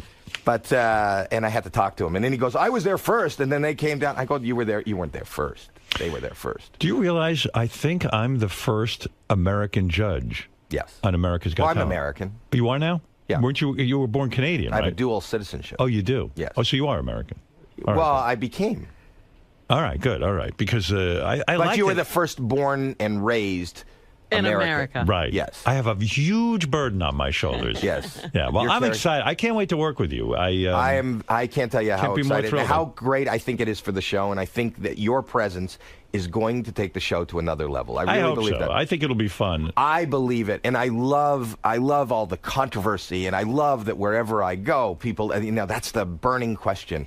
Well, I was bringing this up before because I did a Super Bowl commercial for America's Got Talent. Did you really? Yes. Oh, that's great. I shot one. Okay. And I assume it's going to air this Super Bowl. Right. We'll see. What? Seemed funny to me. But, you know, I'll believe it when I see rejected? it. You know, who knows? But they said to me, I said, what, you know, I'd like to do some promotion with the other judges. And so there was a discussion on how much promotion I would do. Right. And when I would appear with the other judges. So at some point, I guess we'll be appearing somewhere together. That would be great. Right. And you and I have a problem because we're going to have to be quiet while the other one performs, even in an interview, right? That's a difficult thing to do, isn't it? Do you find that difficult? I've gotten more comfortable in you know, we're an you're ensemble. coming up. Right. And you see, you're coming from the autonomy of doing this show, and this is what you've done all your life. And I came from stand-up comedy and whatever. So it was really hard for me. It was a huge adjustment. Because even when you did Deal or No Deal, you were the host. This is, like, I've got to sit quiet while you're doing your thing, and I got to let you do your thing. Yeah. So the thing... I don't know that I can do that. But that's what I'm telling you, as somebody who went through the adjustment. Right. Don't worry. We'll get through it together. Don't think about it. Just do whatever. You know what? If the fact that you want to interrupt me in the middle of me talking hits you, interrupt me. All right. Don't think about, you know what? I'm going to interrupt him, or I'm going to sit quiet. Whatever happens, happens. Now, you never finish that. Who's going to be... What are you going to be called on this show? Well, I'm Howard. You're Howard. Or Your Majesty. Your Majesty. The king of all media. I'm Howie. Okay. He's Howie. Thank God he's a Howie. Yeah. No one called... In summer camp, I used to be a Howie. Right. And when I got on the radio, I said, fuck being a Howie. I'm a grown man. I'm Howard. We've talked about it. Howard, for me, is it makes me cringe because Howard was always in trouble. Yeah. So I'll be Howard. You'll be Howie. Howard? Yes. Nobody was happy when they called me Howard? Yes, that's true. So... You'll be Howie. I'm Howard. We got Sharon. And we got Sharon. And we got Nick. And that's it. And let's go do this thing. This is going to be great. Enough fucking talk about it. And let's what are you doing tonight? Tonight I am watching myself on Letterman, of course. That's after. I'm going to watch you. Watch Howie Mandel host Mobbed, premiering in what is probably the best time slot, right after American Idol. And it's something to see. You see a guy think he's going to die, and there's nothing funnier than that. Nothing funnier than guys dying. And I tweet live. You think that's not a good thing to tweet live? You will tweet during the show. Yeah. I think that's a great thing. I'll Twitter you. I'm not going to read that. No, I want you to say you're watching it. I want to just see that you're really watching it. What is with you and Twitter? You're obsessed. I am Forget obsessed. it. Forget that. You're not. You're on it. I'm on it, but I'm on it once or twice. Yeah, every 2 weeks we get a naked picture of my your wife. That's it. I don't know what else to tweet. What would I tweet? Anything I got to say, I say here. I have this. So why would I? What am I tweeting? So you're pointing out I have nothing. All I have is Twitter. It's too important. How many followers do you have? I have over 16. No, I have 300,000. Not this. 300,000. Yes, not a lot. Do you see it as a sign of success if you have a ton of Twitter followers? No, but I see it as a sign of that's my social. I'd like to do that rather than in a crowd. I don't have to touch people, but I could talk to you. It's your way I can of communicate, and you can sell tickets to your shows and things like that. Well, I'm not selling tickets. Well, I want to get viewers. Right. Okay. All right. Well, listen. You're a judge. I'm a judge. God bless you. I'll see you. I'm going to see you in 2 weeks. A week. Is it a week? It's a week or two. Yeah. It's this month. Sometime this month, I'm going to see you. You excited?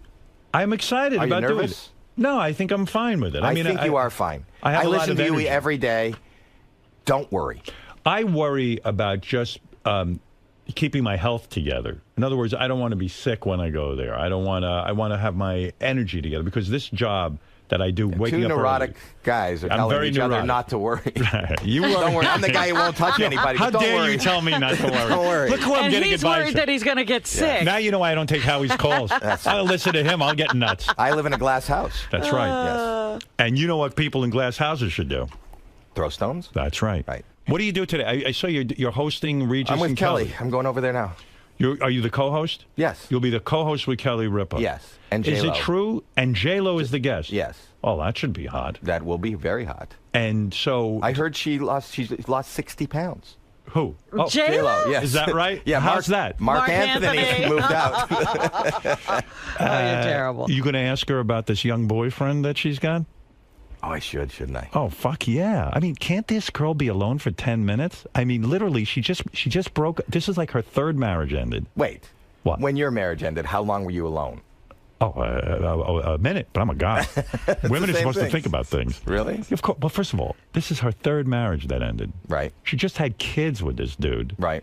He's out. Now she's got a brand new boyfriend. Slow down a little bit. At least date a little bit. Why are you so concerned about? She's I'm a happy. judge. I'm judging her. You're judging. I judge everything. I'm perfect for that gig. She's happy. God bless her. God bless her. Yeah. Slow down and smell the roses, honey. I wonder if he'll come over to the show with her. Oh, he probably has homework. Yeah, exactly. Will you ask her stuff like, like how long did it take the new guy to get into your pants and stuff, or is that too controversial for the Regis and Kelly show? I don't know. I will, whatever. I'm not thinking about it. Whatever happens, happens. You didn't prepare for this show at all? I don't prepare. You don't prepare ever? No. God bless you. I don't prepare. I never did homework. I didn't. Preparation is not my. Like I'm going to Letterman tonight. I already know exactly how it's going to look. When I do talk shows, I prepare. You do prepare. That's what I would assume. Yeah, yes. Right. Yes. But as the host, I don't prepare. It's a good philosophy. It seems to be working. Yeah, as a guest, he prepares. I do as a guest because I want to be charming and I want to be witty and I want to be funny, though I didn't prepare for this. They say that the ratings for Kelly Ripa are higher now that Regis is gone. Yeah. Is that true? I think it is. And I think that it's because of that, when Kathy Lee left, when they were rotating all the possible co-hosts, and Kelly was going, the ratings were also higher because people want to see. It's like this spinning wheel. Right. Oh, is this going to be the host? Is this going to be the host? Have they asked you to be a permanent host? No. You're good at it. I am. I'm very good. I mean, I've seen people on there with her that are not too good. They think they're funny and they're not. But you do a good job. And they said in the paper that they're closer to finding a permanent replacement for Regis. So I was wondering if they had said anything to you. Well, I would imagine as each day goes by, they're closer. Because one day they're going to choose. So tomorrow they're going to be closer than they are today. But it could be that they're so into this groove of rotating hosts that they are never going to get a co-host. I think they should keep doing that. Don't you think that would be a good show, that they can continue to do that? Do you like doing that show, the morning show, and being the co-host? Yes. I think that Kelly is brilliantly funny. Do you find yourself biting your tongue, though, because it's so... Yes. In other words, the things you really want to talk about, you can't. No. Right. I can't. You know that. That's the secret to success, biting your tongue on some of these shows. I wonder if you're going to bite your tongue at all on America's Got Talent. Well, of course. I mean, listen, it's first of all, I have to bite my tongue, or else I'll end up taking over the show and turning it into the Howard Stern show. Like you said, you resist turning it into the Howie Mandel show. I've got to be able to do that.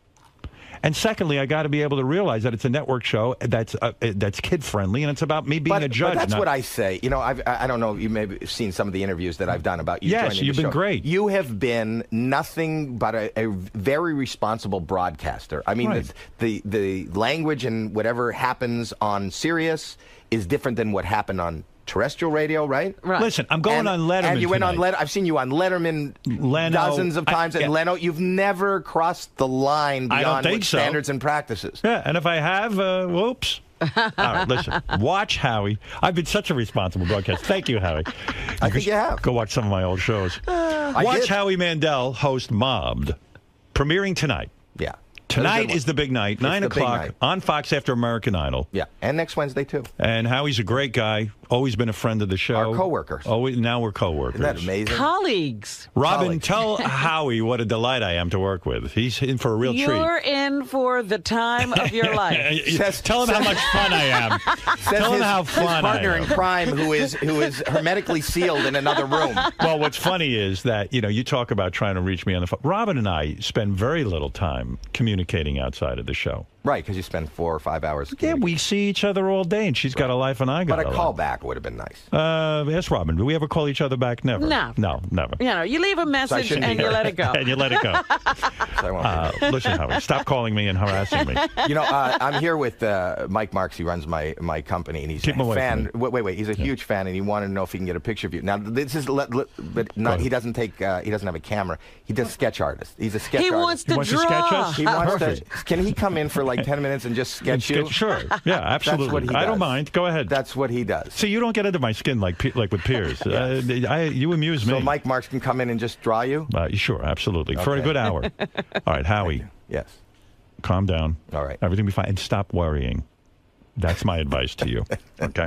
Howie Mandel. You're going to teach him what worry is, I think. Oh, he doesn't even know. Worry. No. Oh, you're going to learn new neuroses Wait from till me. you're around me. It's not good for two OCT people to be together. Really? You will be out neurotic by me. No. You've never met anyone like me. I can't wait. This is going to be the season of all seasons. This is the television explosion of the century, of the decade. Can't wait. I can't wait. Can't wait. Howie, in classic Howard fashion, he's overanalyzing something before it even starts. Right. Your best advice to him was any job I've ever had and anything that I've ever done in show business, and I've been in show business for 35 years, it's the only job that there's no skill involved, there's no planning involved. You can be an idiot. Just be honest, you know, and that's all. That's the only advice I have. Just do it. I think that's Nike's advice. but don't think about it. And in turn, the great off-the-cuff impromptu moments will happen.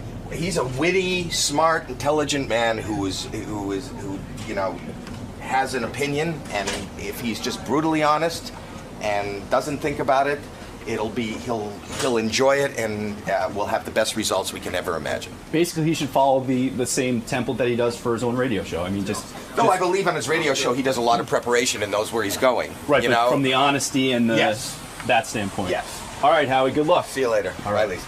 Talk to him. See you in a minute. Yeah, see you, Ronnie.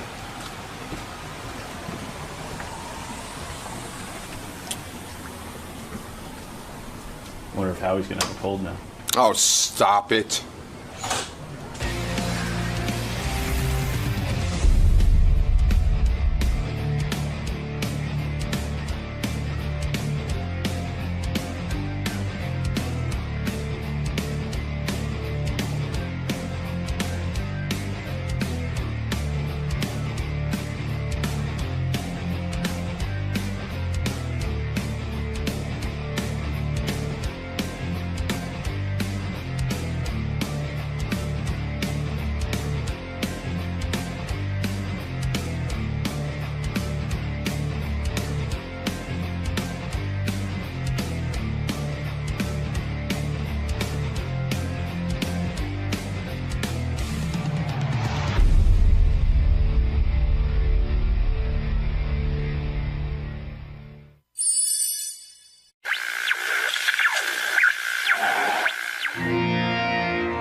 There was a lot of confrontation yesterday on the wrap-up show. I don't know how many people heard it, but I did, and man, oh man, a lot of fireworks. What's going on? Why is everybody fighting around here? It's mostly about Benji. I received in the email a lot of letters about people who just don't want to hear about Benji at all. Like on the wrap-up show, on this show, one guy said he's going to cancel his subscription if there's any more Benji talk. Oh, dear.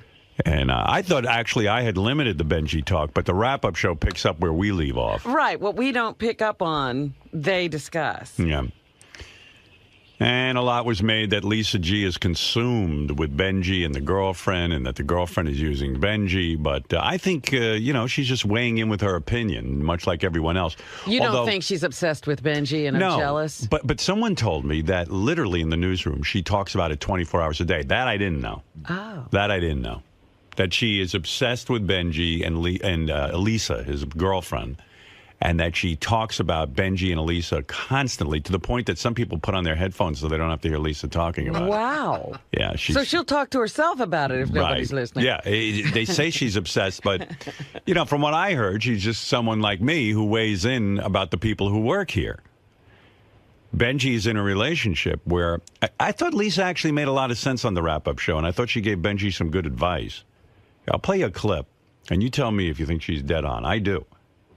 And she basically says, well, here, I'll play it for you. I'm not mad at you. Like I said, it feels tacky to me. And that's upsetting to me because I like you and I know who you are.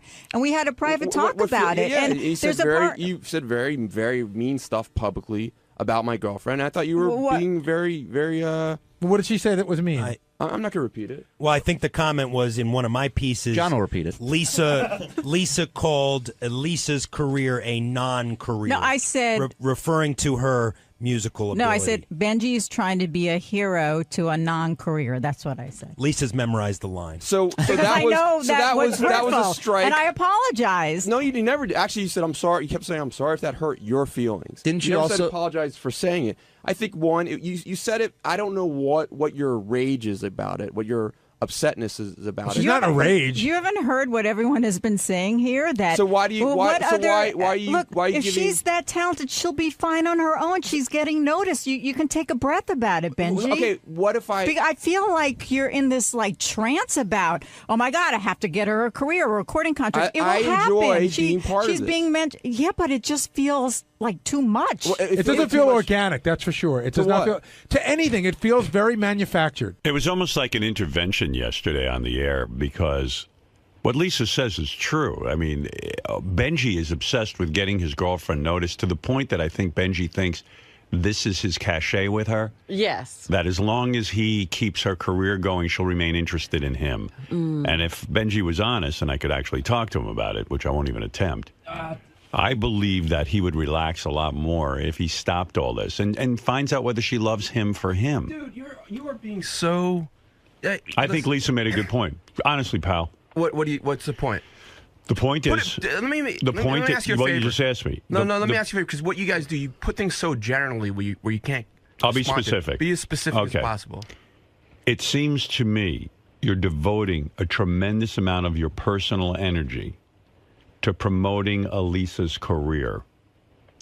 And even on the air, where you were one of those guys I sort of admired, you never really like plugged everything to death. And, you've had your little plugs and things with that party planning thing or whatever it is. I don't know, stripper parties or I don't know what you had, but everybody plugs. It seems like you've amped up a lot. And it seems like a lot of pressure on you to keep her in the limelight and to keep her career somewhat going. Like, that's your cachet with her. She, like, I could even hear, like, the brother on the news saying you're a great... And now you have her brother on the radio, and you have her parents on the radio. And the news department covered it. But I feel like that's your being a hero. That's what's important to her, and you're coming through in spades, and it's keeping her interested in you. Okay, so... I think you're feeling a lot of pressure. I don't. You don't? Okay. Her brother... Well, I thought Lisa made a good point. Her brother and her family came to our show on Monday night, and the news interviewed them. Yes, and I think that's the type of energy you want to keep coming her way. It's very important. Okay, but there's two different issues. You're saying, one, I'm trying to do this energy, and two, I'm doing it because I'm scared I would lose her if I didn't. I think you think that's your... this is a girl who wasn't that attracted to you or into you. And ever since, you've been running around on TV trying to get her name mentioned. I mean, you were the guy who got beaten up by a CNN guy just trying to yell out her name. You work for the Howard Stern Show. Probably you could have yelled out something related to the Howard Stern Show. Instead, you're screaming out on CNN and risking your life to yell out Elisa Jordana. I've gotten beaten up for you. No, I know that. For you again. But I'm just saying, it's a lot of pressure to come through and be Superman for her. And I think you ought to chill and find out if she really could handle not getting that. Okay, that's all I'm saying. It seems to me she probably does love you and probably will be able to handle it, but I think you're afraid to let go of this. That's not, but that's not true. Okay. And you're just, it's just an assumption you're making. I'm making an assumption. You're right. And the things And I thought Lisa was right on the money, and I thought she was coming from an honest place. Whether or not she's obsessed with you, I don't know what goes on back in the newsroom. She might very well be, but... Well, what I was saying to her was, let's say all this is true. I don't know why she's treating my girlfriend like crap. Right. No, that doesn't make sense. And Gary, I thought, was right on target with you. Howie's coming in here today, who's going to be on America's Got Talent with me, and I'm going to even say to him, I've noticed in season 2 that Howie spent a lot of time promoting his personal Twitter account. And then I watched him on Piers Morgan a little bit yesterday, and he said beautiful things about me, and I love Howie, and I'm anxious to work with him. But he really is hell-bent on constantly announcing his Twitter account. And I'm going to suggest to him that this year on America's Got Talent, he doesn't do that. It becomes annoying to the audience. I don't have carte blanche. And it looks desperate. I don't have carte blanche on this show at all. I don't have a zero. Any blanche at all. Right. Whenever you get a chance, anything it seems I bring like up, it's something you're asking me about. But it's uppermost on your mind, as Gary pointed out. To get the now plugs you're in. Reading my mind. Well, here, I'll play you what Gary said. And I thought Gary was pretty much on the money here. I feel like you're becoming like Jackie, like you're crowbarring in plugs, and I feel like it's become about plugging everything that you do. You don't reel it in at all. and it's getting tedious, and I almost feel like Howard's the sleeping tiger, and you're poking him. One day he's going to get up and it's just going to go, enough of this shit already. And I'm not sure what the end game is like if it was for something like, is this song really super important to you? Like super important on a level that you're going to go all in with your plugs, because you can't plug like this forever. I don't think I mean, I don't know how to fight that. You feel that way. It's not a fight. No, I mean, I don't know how to argue that. What's the question? Is this song the most important thing in my life? In other words, I feel like I feel like you're taking whatever you put in the bank as far as goodwill on how much you could plug something, and you're putting it all in on this particular project. I think a lot of things that you guys think I do to seek attention on the show, I'm not. I'm just being myself. But my question is, are you answer what I just said? Everybody, we all know that we have. You're saying your question is, do you still beat your wife? Kind of question. That wasn't what I said. No, it's that kind of question that it presumes. It's not. It presumes some guilt. No, it doesn't. I'm saying that you're taking all the goodwill you built up and you plug day and night. That's that's not bullshit. That's a fact. No, but I don't think I do, Gary. I plug day and I do plugs on the show that we're given the opportunity to do. You bring it up whenever you can, and you do whatever you can. Wait a second, and you do whatever you can to draw attention to having people talk. It's not an interpretation. It's a fact. Are you talking about the writing on the hands, Gary? At least, and you were very not truthful today. You did say to me off the air yesterday, I thought about taking off, and I thought, why should I do that? I thought about that, the fact like I did it for a purpose of that. Hey, this is something like when I want to look at, I can look at it and it'll help me learn the lyrics. And then right before I got in work yesterday, I was like, fuck, you know what? They're gonna give me shit. They're gonna say, because they always think I'm doing shit for attention. Right. And I'm like, because they think that, maybe I should wash it, even though that wasn't the reason I put it on there. But I said, fuck that. It's something I would do for a purpose, not for the attention. I'm not going to just change things so they don't think I'm seeking attention. That's what I said. And I think that you took part of that, but you didn't take the full thing. Well, I think you said, I thought of their feelings, and I thought of my feelings, and my feelings were way more important than what their feelings are. That's what I'm hearing. No. But that's what you're saying. I'm saying that you would have listened to me clearly. I heard you. Okay. I heard everything you said. You thought I did it for a certain purpose. I said, that's not the purpose I did it. But it hit me before I got here that you would think that. But I said, you know what? What I'm doing is not a bad thing, and I did it for another purpose. I'm not going to change it because... I'll give you that you did it for whatever purpose you want. Say you didn't do it for the purpose of getting on the air. I'll give you that. But you realized that it was going to be a distraction, and you said distraction... How is it a distraction? Well, Benji, don't be fucking stupid. Don't that bullshit about... Of course it's a distraction. Everybody fucking noticed it and handed Howard a note. It's weird. You're fucking writing on your hands. It's odd, and everybody noticed it. Don't act like it's not weird or a distraction. I don't think it's that weird or that much of a distraction. It is a distraction because you hand me notes and things. I'm looking at your hands on that little machine there. And in all the years he's been here, he's never written anything on his hand. No, but for Elisa Jordana, he's putting stuff on his hands. You saw notes on my hand through this machine. Yeah, I did. When you put all of a sudden I went, oh, wow, what's that? I thought it was weird, and then I went, oh, it's Benji's hand. You really noticed it that way? Yeah, I did. I noticed it. I'd forgotten. Someone had said to me, Benji is writing on his hand. I said, I'm just not going to deal with it. And then about 2 hours into the show, or whenever I brought it up, 3 hours into the show, all of a sudden I saw, oh, there's something all over his hand, and then I couldn't ignore it anymore. Okay, well, I'm sorry. I didn't know you could see it through the machine. Yeah, but you know people can see it. You do know. In other words, a lot of your energy, where it was devoted more toward the show and coming up with funny angles, is more devoted now toward getting your girlfriend's career on target. Writing on my Gary's hand. making a good point. It's something to think about. Okay. He don't fight it. Gary's a pretty astute guy. He's not doing it to pick on you. I really don't think Gary has a bad bone in his body. Out of all the vipers in this room, and believe me, there are many, I think Gary's the least. Can I just say something? Viperish. My frustration with Benji is not over what he's doing so much, although there's a lot of it is that. But whenever you say to Benji, why are you doing this? He goes, I'm not doing that. You're crazy. No, and he doesn't acknowledge it. But you do know, would you acknowledge to me that you are very consumed with getting her career mentioned or on track or getting some sort of traction for her? Do you feel that at all? To an extent, yeah, okay. but not like I don't feel it's out of some desperation to get her to love me. She loves me. I think it's your cachet. It's what you bring to the table. No, I think it's... She's not attracted to you physically. But she absolutely is. She has said on my air that she was not. Originally, when she met me, she wasn't, and I had And lost I think some- when a woman that you're attracted to says that, you say, well, what is my cachet? What can I do to convince her? Now, I remember, once you did that, once it clicked for you that maybe you could get her, you started going on CNN mentioning her name. You started to go to press conferences and screaming out the name of her isn't it interesting? That's the shift. No, it was you a went fun, from show it was focus a funny thing to do on the press conference. There was nothing funny on this show that you could have done the Howard Stern show related, but more. It was a Howard Stern thing. It isn't a Howard Stern. When it's I an went to the Elisa press thing. conference? It's more about Elisa's thing than All right, the Howard Stern show. When I went to that press conference, the Herman Cain press conference, right? I actually walked there with Lisa G. Okay. And I knew I didn't want to focus on the actual.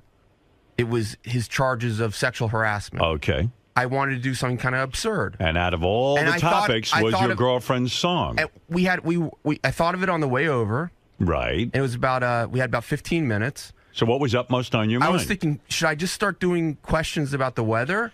And you're like Hinckley, who has to impress Jodie Foster.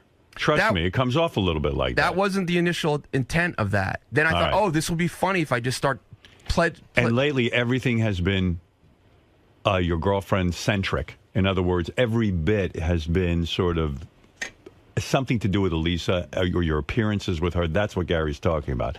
And that's what Lisa G's saying. She's saying, chill out, take a pill, and be in the relationship. And you don't have to provide that all the time. And you know what? It'll take the pressure off of you. But let's say, first of all, I disagree. You'll enjoy your relationship more. I disagree with the assumption that I feel I have to provide that. But let's say I did. There's no doubt in my mind you do. Okay, so let's say that's correct. All right. Why else would every bit for the last couple of months have been about Elisa? Why should Lisa in the newsroom, Lisa G, be mean to me, and especially mean to my girlfriend about that? I can ask her that. That's a separate issue. I'm talking about you now. What's your motivation in this? And I'm telling you, you're insecure, and you don't think you can hold on to that girl. That's not true. Yeah, because out of all the topics in the universe, you picked to go to the Herman Cain press conference and talk about your girlfriend. But that was. And now, speaking of your girlfriend, here's Lisa G. Your real Lisa, your real girlfriend, the girl you should be with, the woman who really loves you and who you should be with. Thank you for hearing me. Right. I appreciate it. No, I mean, to be no different. I mean, every guy is commenting on Benji. I don't know why as soon as you do, they say you're in love with him. But I do hear back in the newsroom that you constantly, to the point that certain reporters have to put their headphones on. Yeah, I've been a little consumed. That's why I didn't cover it. Right. They had to take you off the Benji story because you're consumed with it. Right, like the firefighters who had to cover the 9/11 widows and they ended up falling in love with them. Yeah. Right. Yeah. You might be falling in love with Benji from covering him. You know they had to police a G off the story? Oh, my goodness. They felt that she was getting too emotionally involved. Happens. Wow. Benji, that's power. See? So you heard what I was saying. You did make a good point. Thank you. It's starting to feel tacky to me. And nothing against his girlfriend personally because I don't know her. Right. So I feel that no other spouse or girlfriend here is doing what's happening. And it feels tacky to me and disrespectful to you. And the fact that she doesn't get it. Who's telling her, oh, keep doing it, keep doing it? I see. So that's why you're critical of Benji's girlfriend as well. Yes. That she should say to Benji, listen. Is this okay? It's just a little embarrassing. Maybe you shouldn't be putting your job in jeopardy, yeah, so or to speak. is this all right with Howard? Such as what, right, Lisa? Right. Everything. Well, T-shirts, give videos. me a specific thing. Everything, the way it's feeling to me. No, everything's not specific. So say well, something. She just said T-shirts and videos. Okay, what? She just said it. What are you not hearing? How many examples is she going to come up with? So what's the video you're talking about? Just everything I've seen, or every I've mentioned. Name a video you've seen. Oh God, Benji, I'm not going to argue with you. How that's some bullshit. She's saying she doesn't like a video. What video is she talking about? I guess she's referring to YouTube and the song, and then you constantly mentioning where people can hear the song or buy the song. Where did I do it, Howard? I think she's calling that a video. They post videos on YouTube of them talking about a variety of things. I've seen 2 or 3 of them. What's wrong? Wait, Lisa, have you done videos on YouTube of you and your cat? I would imagine that Lisa would think as a writer on the show, you might be more involved in the Howard Stern world than the Elisa world with your videos and your content. So wait, she's upset about putting up videos on YouTube. Yes. Is that correct, Lisa? That's part of it. It's everything. Or she'll say to me, "Did you see the Benji Couture?" It's a picture of her. Not I can't even see you on the T-shirt.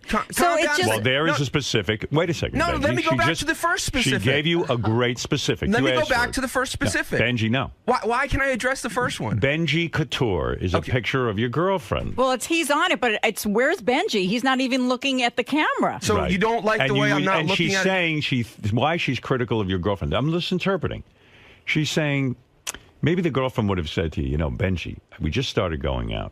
You're already putting a T-shirt out with me, and you're calling it Benji Couture, and you're mentioning it to Howard's fans, and you're marketing it to Howard's fans.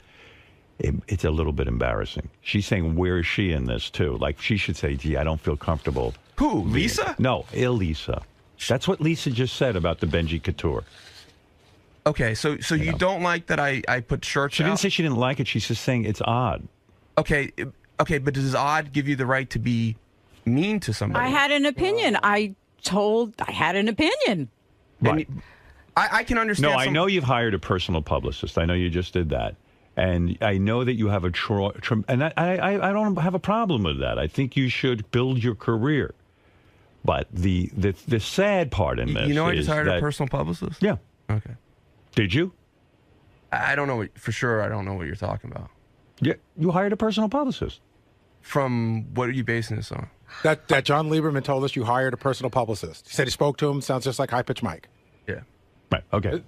So, anyway, I'm not against that. Right. I'd like to see your career blossom. I've personally taken an interest in every guy who works here and seeing that their career blossom. I know that. I'm a very big proponent of that. I know. I applaud John Hines' efforts. I applaud Ronnie's. Anyone I can see. Sal, Richard, you. I'm not against that. No one's jealous. Right. When it comes to your relationship with your girlfriend, I question whether or not you're feeling a lot of pressure to come through for her. It seems like there's a lot of Benji, Elisa bits going down and a lot of thought going into the Benji, Elisa promotion on your part. Okay. And I think that a lot of times it gets confused because when you could pick an opportunity like in CNN or one of these Herman Cain press conferences, it might even be one time funny to mention your girlfriend's name. But to constantly have it on your brain seems to indicate to me psychologically that you have a lot of internal pressure to be Superman to her. Okay. And I know that pressure. I'm not saying I'm foreign to it. But it's a sad kind of statement. It's a sad situation for you. To me. I think to Lisa and to some other people around here.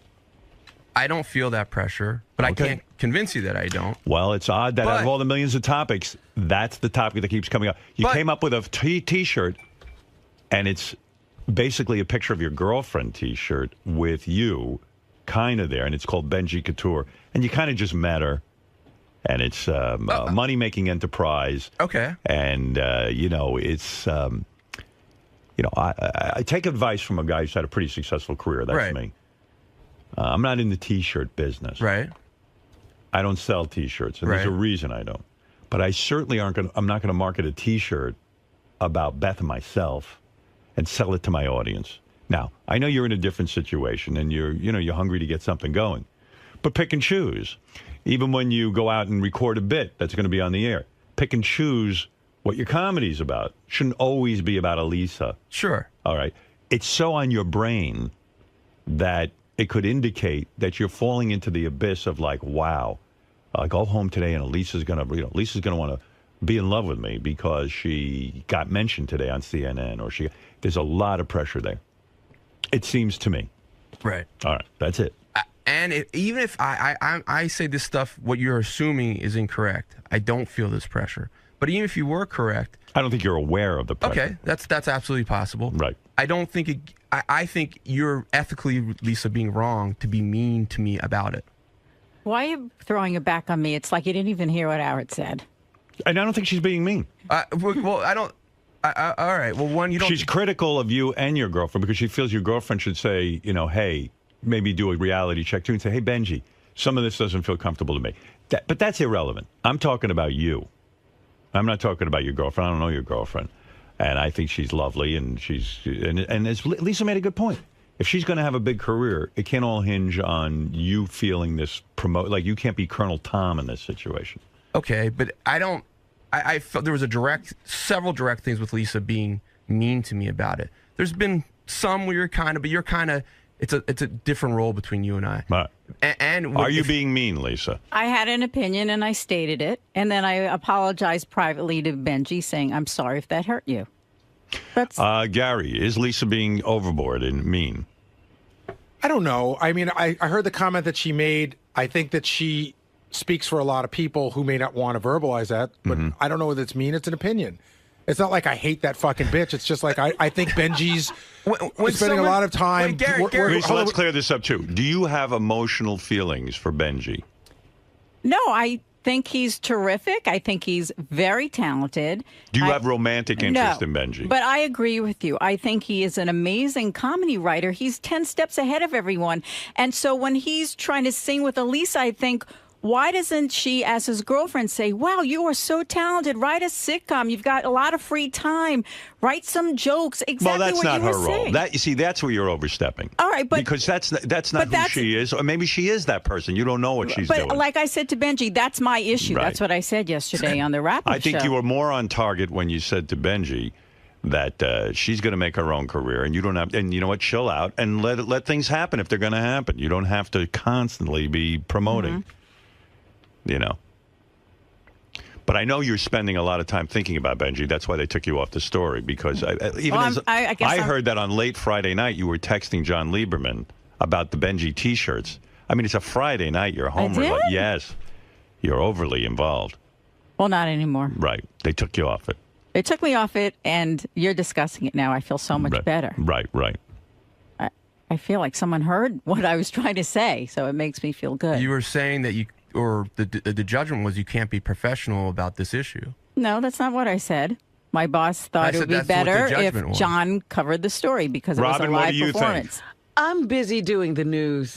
Why? Why are you not weighing in? I could care less about Benji. I'm with the audience. Well, listen. Too much Benji. You think you're disgusted. You don't want to hear about Benji and his girlfriend. Benji is not real about anything. Benji's not in touch with anything. Why are you having a discussion? What am I not real about, Robin? I'm not getting into it. I'm talking to Howard. Well, maybe Robin makes sense. Why am I involved? I did get caught up. I don't know. You know what? I got to think about that for a second. I'm sucked in again. Well, I got sucked in on the wrap-up show. I started to say something in the middle of all this, and then I said, maybe it's going somewhere, and then I just started doing the news. I see. Robin, all right. Robin, well, maybe you make a good point. Robin, what? You know, maybe all of this. Don't call my name, Benji. I'm not. What happened to you, like trying to be a better person and not quote emasculate people? My own she business. didn't. I called on her. I talked to Howard about this. I called on Pretend her. You're not here. I'm here, and when you say something again, pretend you're not here. Benji, why don't you pretend you're not here? When you say that's something, not emasculating. Very helpful. I don't think you emasculated. What am I not real about, Robin? Well, listen.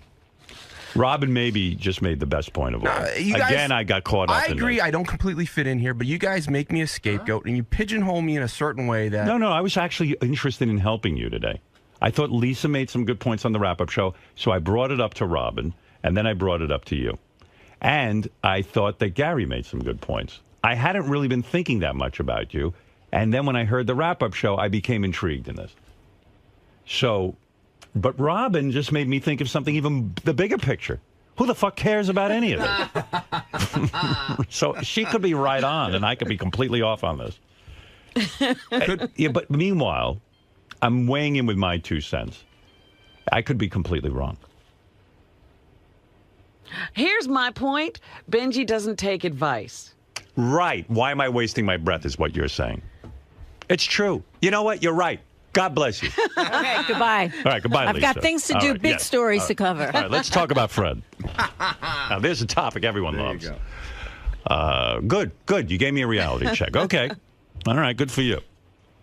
Score 1 for Robin. It's true. Here it is, 31 minutes into the show. And it's wasted air. Now, Robin, the deal is you don't like me.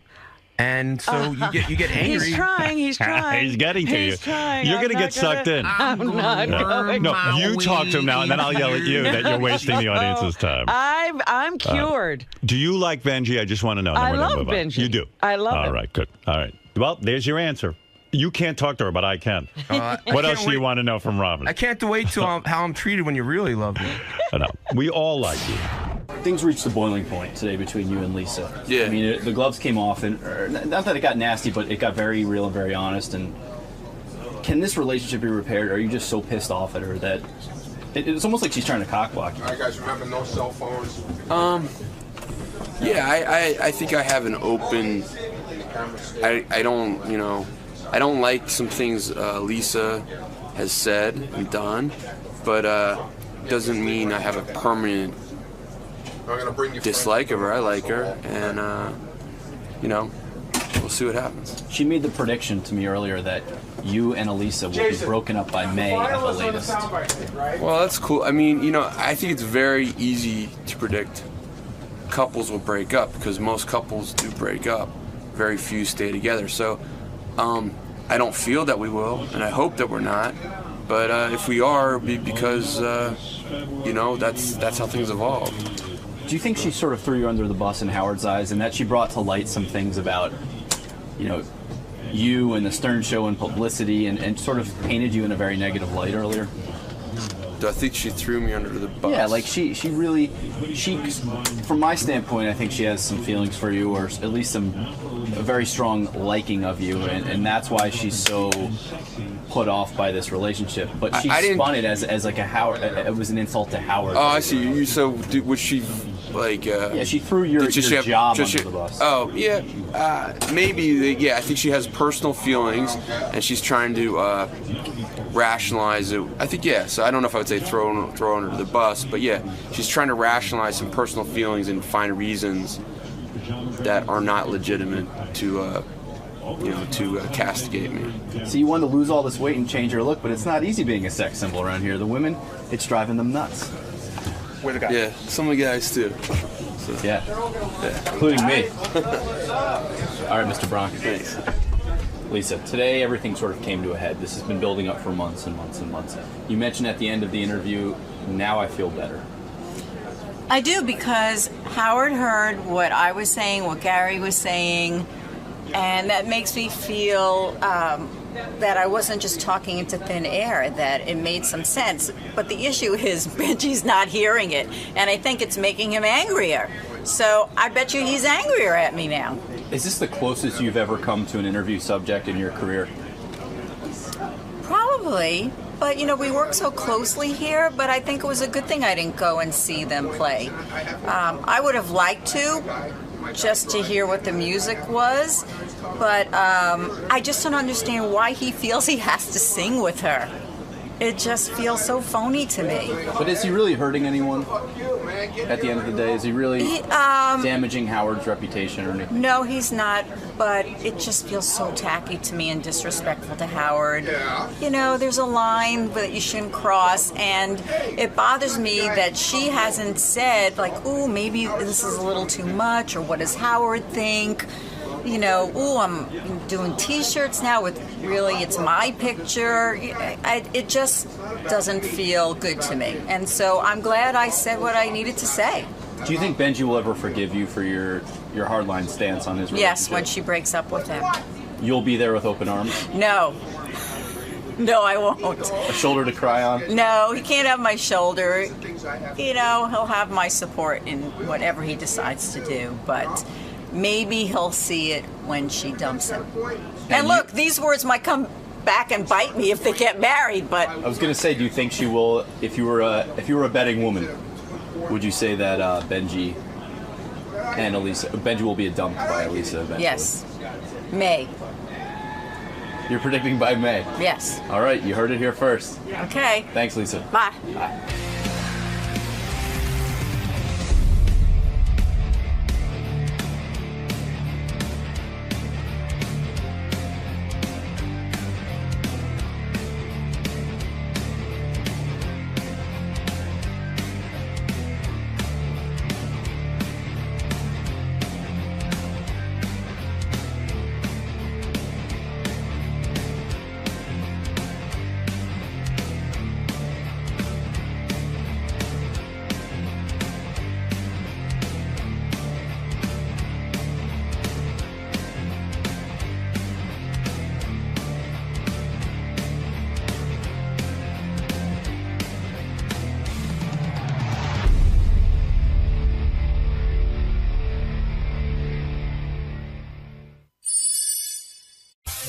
This is the best of the wrap-up show. A recap and behind-the-scenes look with John High and Gary Dell'Abate.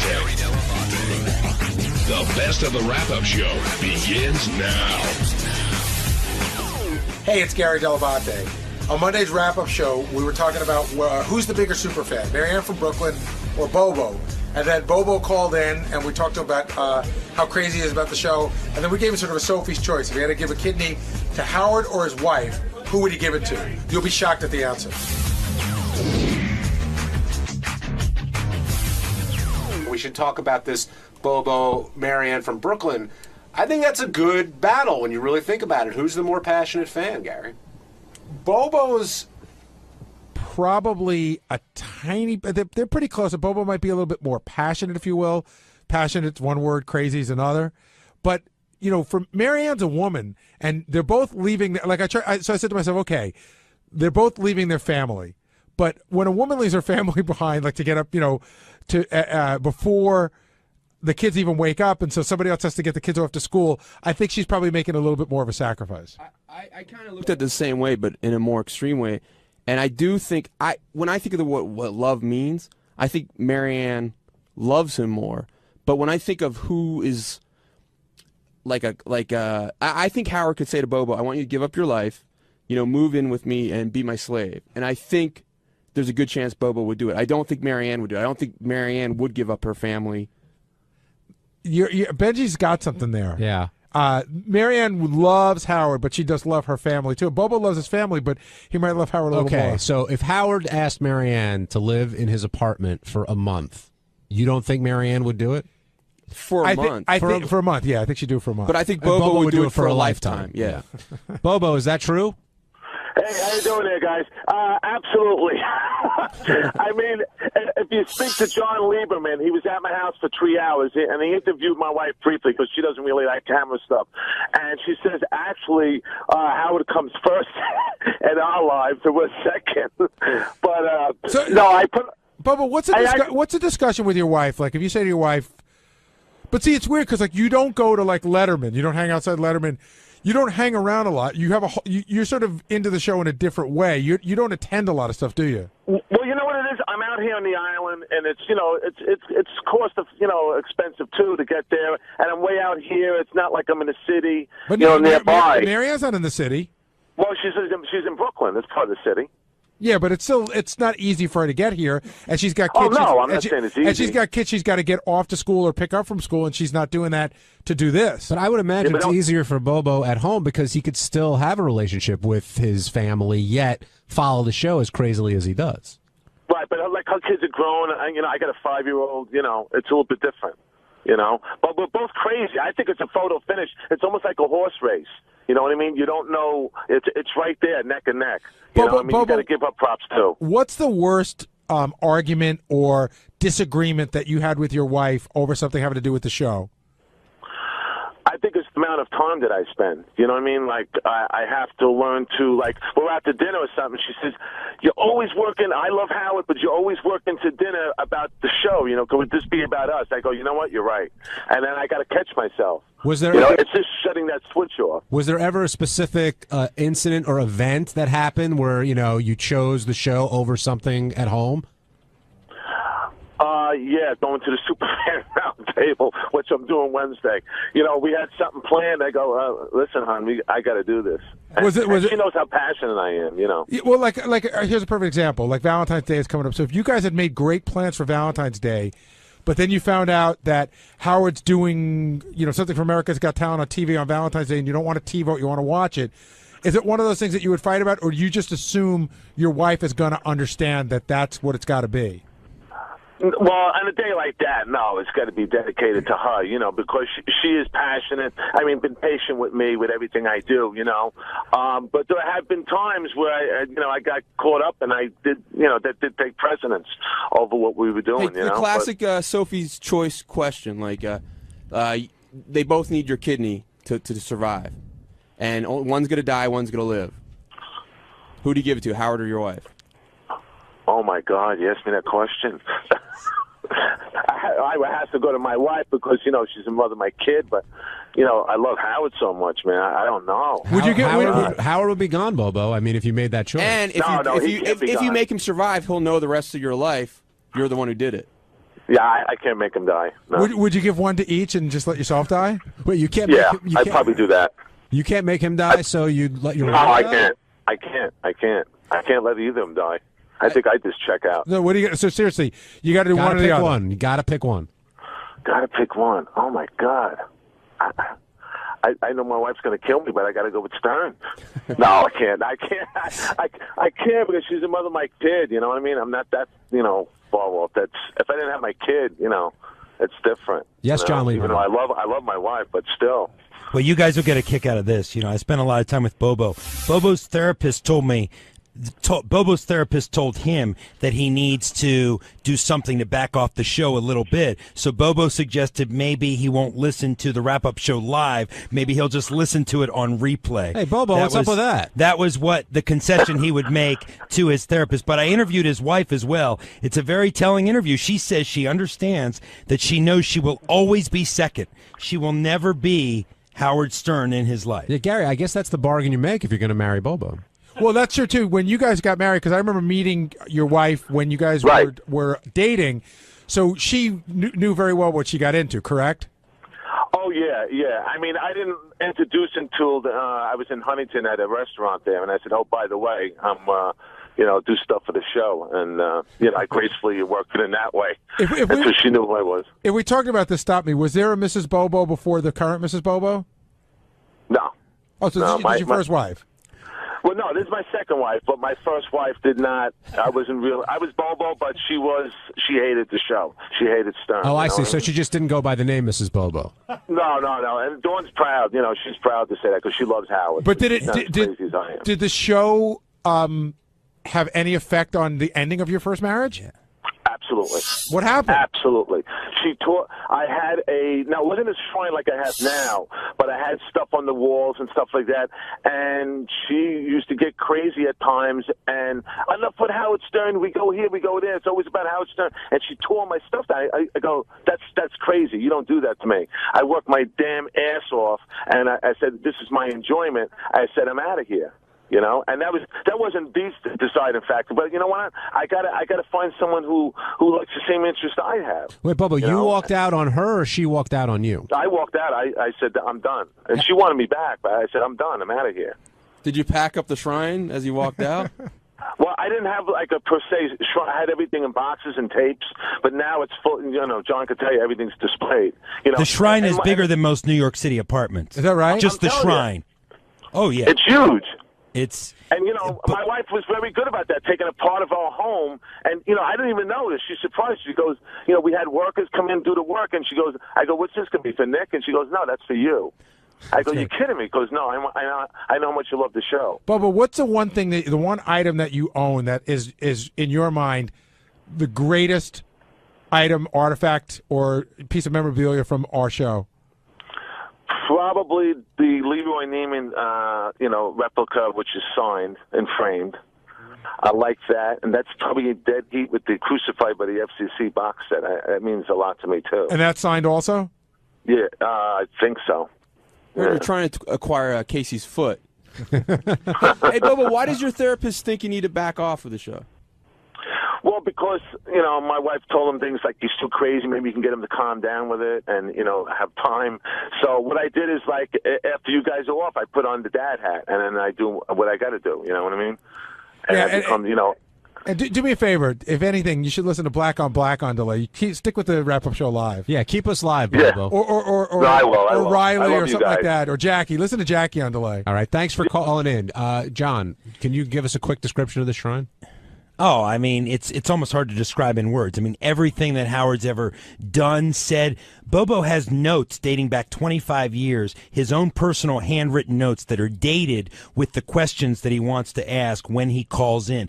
Piles and piles of notes, cassette tapes dating back 25 years. He's recorded every call that he's ever made to the show. He's recorded in some way, shape, or form. He went and got a new memory card for his cell phone, a $200 memory card, because all of his calls are programmed in as ringtones on his phone, and the phone couldn't handle all of the calls, so he got an extra card. I mean, what do you mean all of his calls are programmed as ringtones? He has all of his calls that he ever made, the recordings of them, rotate as his incoming ringtones. So it might be a Bobo call from 10 years ago. The phone rings, it's that. Then the next call comes in, it's a Bobo call from 5 years ago. Wow. It is so eye-opening. The big difference, I think, about he and Marianne is addicted to the channels as a whole, anything surrounding Howard 100 or Howard 101 or any of that. Bobo is more focused on just Howard. And in other words, Marianne listens to all the shows on the channels. So doesn't that in some way make her the bigger fan? It's an interesting question. I think there's debate on both sides. Well, who do you, if you had a vote, who would you pick? It's hard because I think Bobo is more addicted. I mean, the guy got, it was like he was cutting out alcohol when he just quit this job. I mean, So you think Bobo loves the show more? I think than Bobo is Marianne more does? physically addicted, but I think Marianne is more it's hard. I think of it same like I think Bobo. It's more, and this is gonna sound negative, like a pathology. Whereas Marianne is choosing to love the show. Bobo quit a job, a good-paying gig, because he couldn't listen to the show. Because he wouldn't get to the show until 9 o'clock, and he told his boss, "This messes with my routines. I just can't do this." That's a super fan, Gary. Well, with Benji's thinking, if Marianne's choosing to love the show, and if with Bobo it's a pathology, then clearly Bobo is the bigger fan. If you're going to buy into that. One other thing that was interesting to me was Bobo actually has a work history and an employment history and all these commendations. He was with the Postal Service for 37 years. And the only time... That explains everything. He was with the Postal Service. He retired from there. He has a binder, like, hugely thick with all of his Employee of the Month awards, this and that. The only time he ever got in trouble at work was for listening to Howard. His supervisors would write him up because he would be caught in a truck when he was supposed to be working listening to Howard. But it is like the signs of alcoholism. Like, has this ever interfered with your job? You know, I just love, like, some guys are at work and they're doing blow in the postal. Some of them are getting blowjobs, and he's just listening to Howard. On Tuesday's wrap-up show, we had the graffiti artist David Cho, who became the multimillionaire from his the Facebook IPO, and we talked about his appearance on the show. And John Hine and I got in a big argument about the doubling gambling method, which I was shocked that John thinks that works in casinos. And it mathematically works if you have an unlimited amount of money, but it chances are, very much so, that you'll go broke if you do it in a casino. And the fact that John didn't understand that, I was shocked and pleased by it, because I like feeling a little smarter than John about this.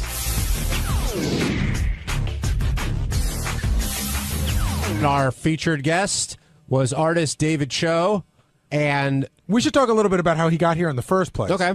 So it started out where somebody sent an email to Howard's assistant, Laura, who forwarded it to me, but I had seen the article on the cover of the New York Times that morning, so I sort of knew the story already.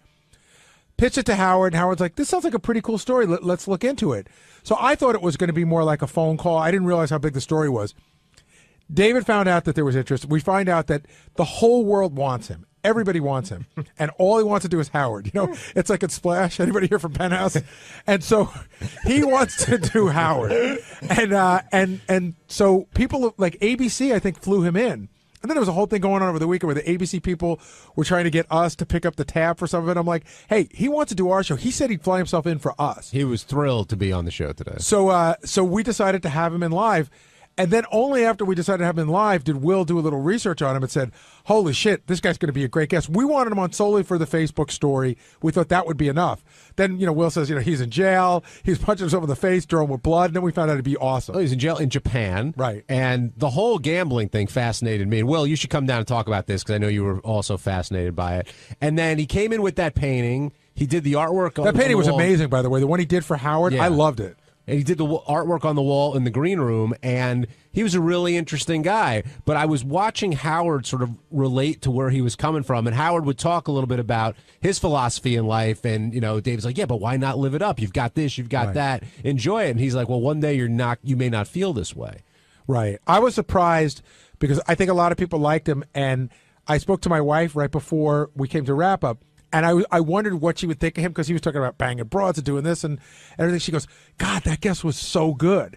But the thing about him that Howard loves, I mean, the greatest thing you can bring to the show is to be completely unfiltered. And I think that totally describes him.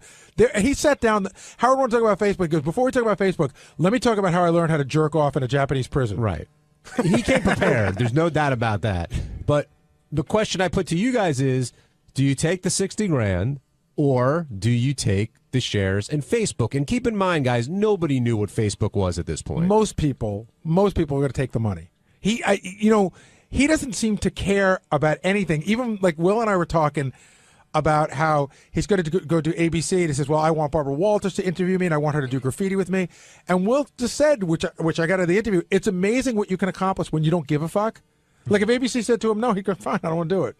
So when you don't care, I think you can get a lot of stuff done. Do you respect that kind of attitude, JD? Yes. Yeah, I would love to be able to say, fuck you, I get what I want, if it doesn't happen, it doesn't happen.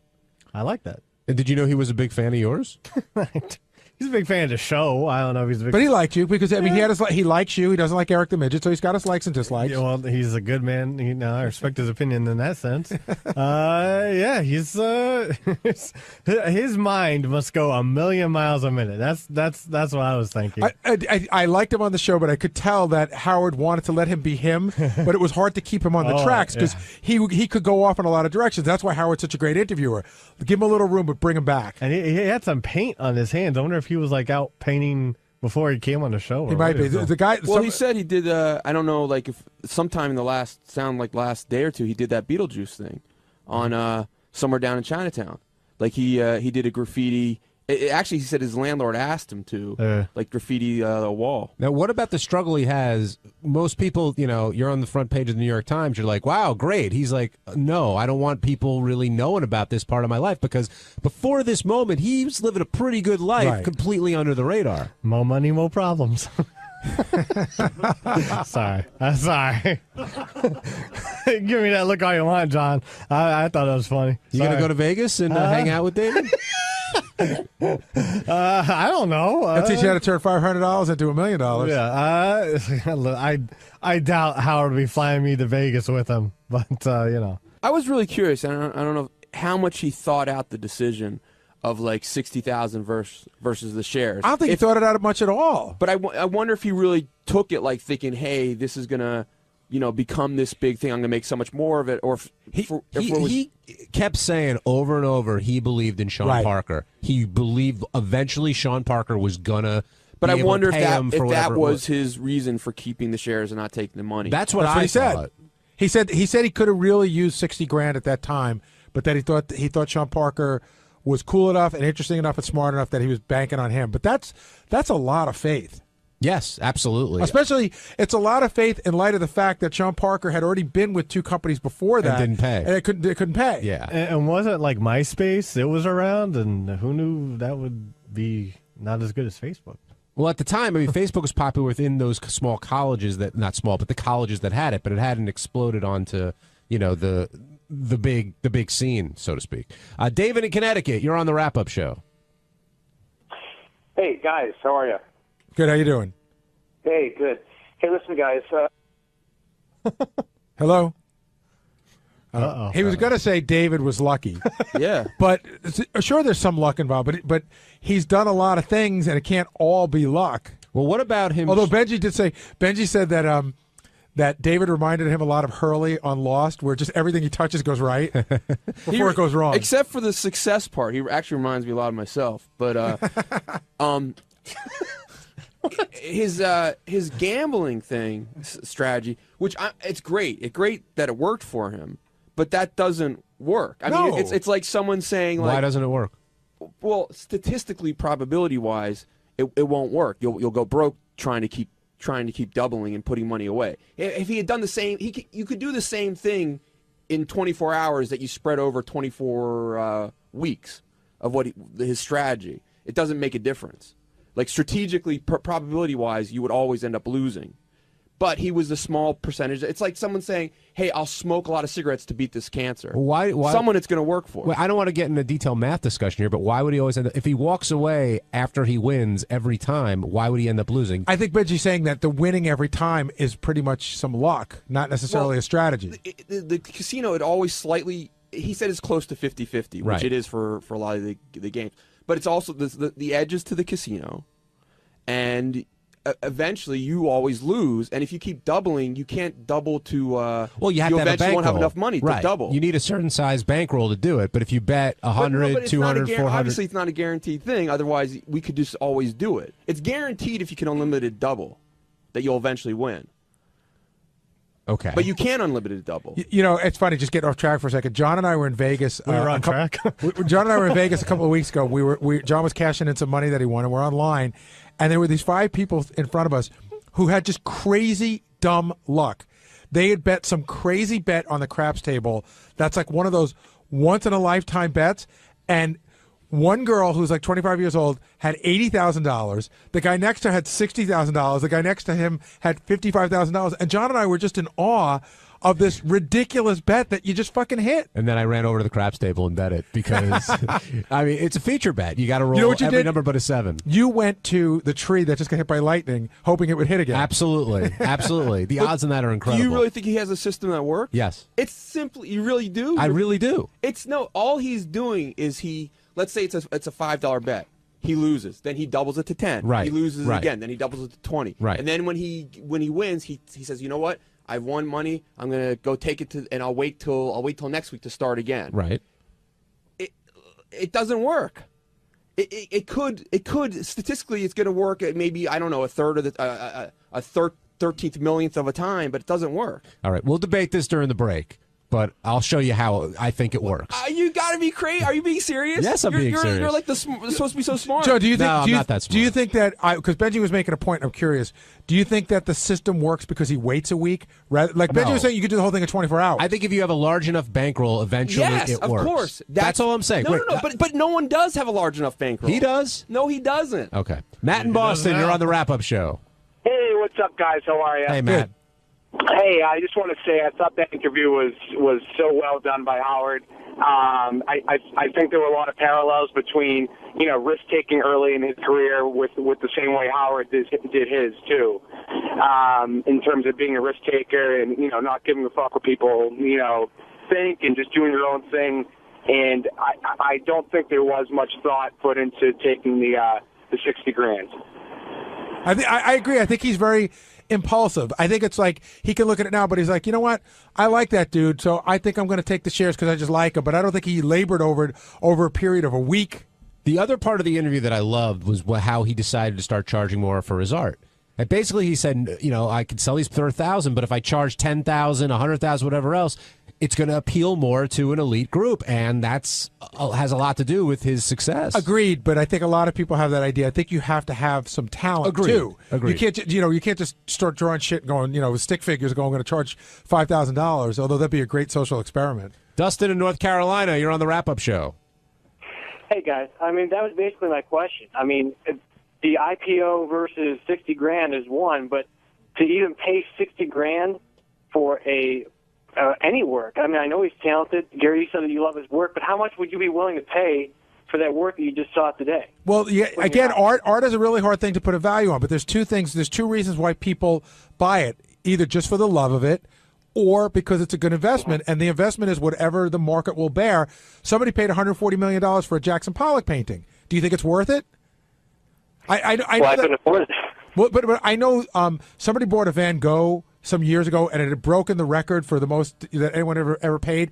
And people said, "You're crazy, you're nuts." And like 7 years later, it had doubled in price. Well, he talked about walking into a hotel lobby and looking up and saying, "What is this piece of crap?" And they've paid, X amount for it, and you're like, "Oh, then I guess it must be good." Which is the tricky part with art. Is it subjective? Is it objective? I joked around and I said, so he drew that whale thing in the green room, and it's very possible it's very valuable because he drew it. But if you didn't know he did it, and I told you that Shuli did it, then what value does it have at all? No, it's got to be valuable. Scott's over there with a rock hammer right now trying to get the wall off. But it doesn't. It wasn't so intricate. But again, I always say, like, I love Keith Haring, and people always say, oh my God, that's so simple, anybody could do it. I go, yeah, but he did it first, so that's what makes it interesting. There's also got to be a factor with private collectors, anyways, where it's almost like look what I have that you don't type of feel. When they go and spend this kind of money. I always think, how hard could it be? Because isn't Sylvester Stallone like one of the great art collectors of all time? That says it all. Have you, JD or Benji, have you ever implemented the reverse whore trap he was talking about? What was the reverse whore trap again? I forget. Tell a girl you'll paint her? Yeah. I don't know how to draw, or I would. No. Hold on, I can fix this. I haven't done it, but I know people who have been affiliated with us who have, and it's very simple. You do have the reverse whore trap thing going. I'll get you on the show. I've never told anyone I'll get them on the show, and I never implied it. But I know other people who work with the show have given people the idea that they may be able to further their career. Oh, sorry. Work on the show. but that they may be able to further their career or get them on or help them in some way. And it's not even people who work for the show. Look at last week we had Ass Napkin Ed on with a porn star. I know, exactly. He's gotten laid more than I have from the show. He absolutely has. What made him seem dicky was, but he would put it out there, but then not paint them. Like, why not paint them? Because he's bored. I mean, that's the part that seemed really kind of mean. He just wanted to bang him. Greg in Kentucky, but they were looking for something for nothing as well. Right. Hey, Greg. Hey, guys. I think they should call David Cho Principal Media. Man, that's a funny fucking Korean. I didn't hear what he just said. He said I just heard funny fucking Korean. Yeah, he's a funny Korean. He's funnier than hell. All right. Thank you, Greg. Okay. I thought it was weird that, like, I don't know enough about Korean relations with other cultures to know, but apparently the Japanese hate the Koreans, the blacks hate the Koreans. Well, like, there's everywhere everyone hates the Koreans, according to him. At the end of the interview, he said he wanted to be Prince of all media, Kim Jong-stern.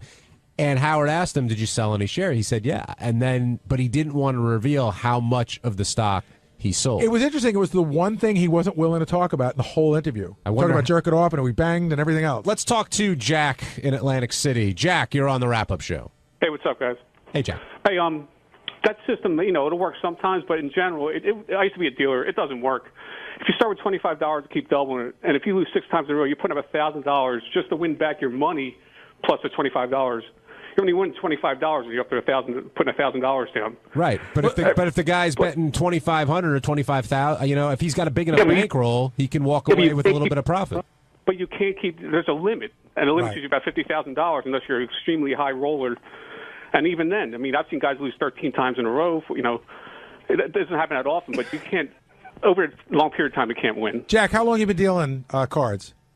Well, I used that for 10 years. I used to. Okay. How many systems have you seen that work? None. Thank you. They're card counters. And then, right. But that's a matter of time, too. That's a matter of time, too, before they get caught.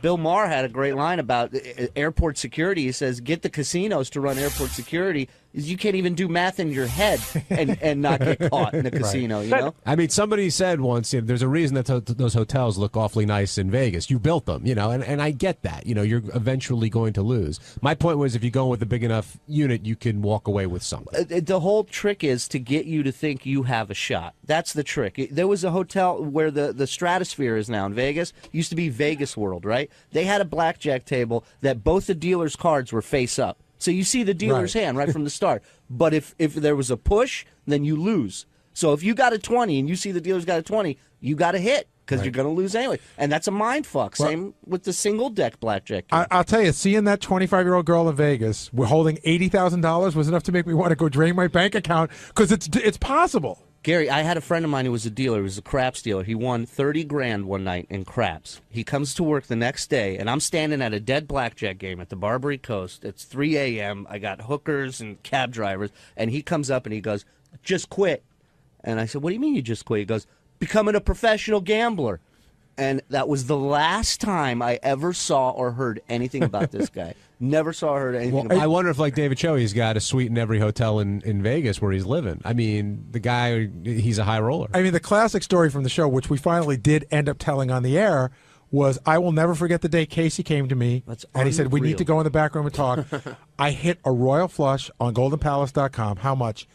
Was it $340,000? It was over $300,000. Over $300,000. And he goes, "You know what? I'm going to pay off my bills and I'm going to buy an apartment." And I was like, great. It really, he was so happy and it was like turn around. And 3 months later, he talked about how he couldn't pay his bills. I go, what happened to that money? He goes, oh, that's gone already. And I said to him, how could that be gone? And he said he started playing blackjack online because they don't send you the $350,000. No, you have it on account. You have it on account. They send you X amount per month or whatever. He was going to get $6,000 a month for like 5 years or so, whatever it was, some crazy amount of time. And in 3 months, it was gone. It's all about the thrill. It's all about the gambling. I guarantee you, it was gone long before 3 months. Like I guarantee you, he went on a bender for like. He a was week. doing he was doing the blackjack thing. I would lose and I would double up and then I would double up again because the odds are with me and it's just it's so ugly. You barely have a shot at a real blackjack table. Video blackjack, you might as well just fucking throw money out the window. Who's monitoring them? Yeah, exactly. What commission is looking at them? That's the worst. And Benji, you said you identified with David? Yeah, I did. I thought the way his mind works reminded me a lot of me. The way my mind goes a lot of different places. I don't know. The things that people get annoyed about me, I think were there about him. He successfully did it. One, his story is fascinating, and the way he got to the good parts. Maybe I just never get to the good parts. Do you value like freedom? He said. Oh yeah, that's my biggest. That's definitely like always my thing. Have you ever been incarcerated for anything? Yeah. And did it make you crazy? Well, I was only for once for or at least once for the show. Like one of the when I interrupted a reporter. Right. I was in jail for a couple hours, but they put me in they cuffed me and they put me in a cop car, then they put me in a cell, and it's very. I mean, I knew chances are I was going to get out, but that feeling is just think about that is just so horrible. And what about his struggle of trying to keep your life private, yet it's so difficult now with the Facebook thing that's happening? Yeah, it's done. He said that Sean told him, that's the one thing you're never going to get back is your privacy. He may be able to fly under the radar if nothing else happens for a couple of years, but right now. He's at the top. Like everybody knows who he is. Everybody wants him, and that I love just human nature. That girl texted him. She's like, "If you give me $2 million, I'll blow you every day and night." Which is crazy because she said in a year. I mean, you could do the same thing for like 100,000. If he lives to be 70, she'll be. It'll be like $1 a blowjob. Yeah, who's calling that broad over? I like how he had the tissues out when all the press was trying to get in touch with him, and he couldn't go to the door. On Wednesday's wrap-up show, all we talked about was Scott the engineer. What's going on with his intern? Does she feel comfortable in there? Why is he so mad at Steve Brandano? And is he playing his son's band's music? Scott says no, he doesn't have a master plan, yet detailed all the stuff he planned out. So we tried to get into that enigma, otherwise known as Scott Salem.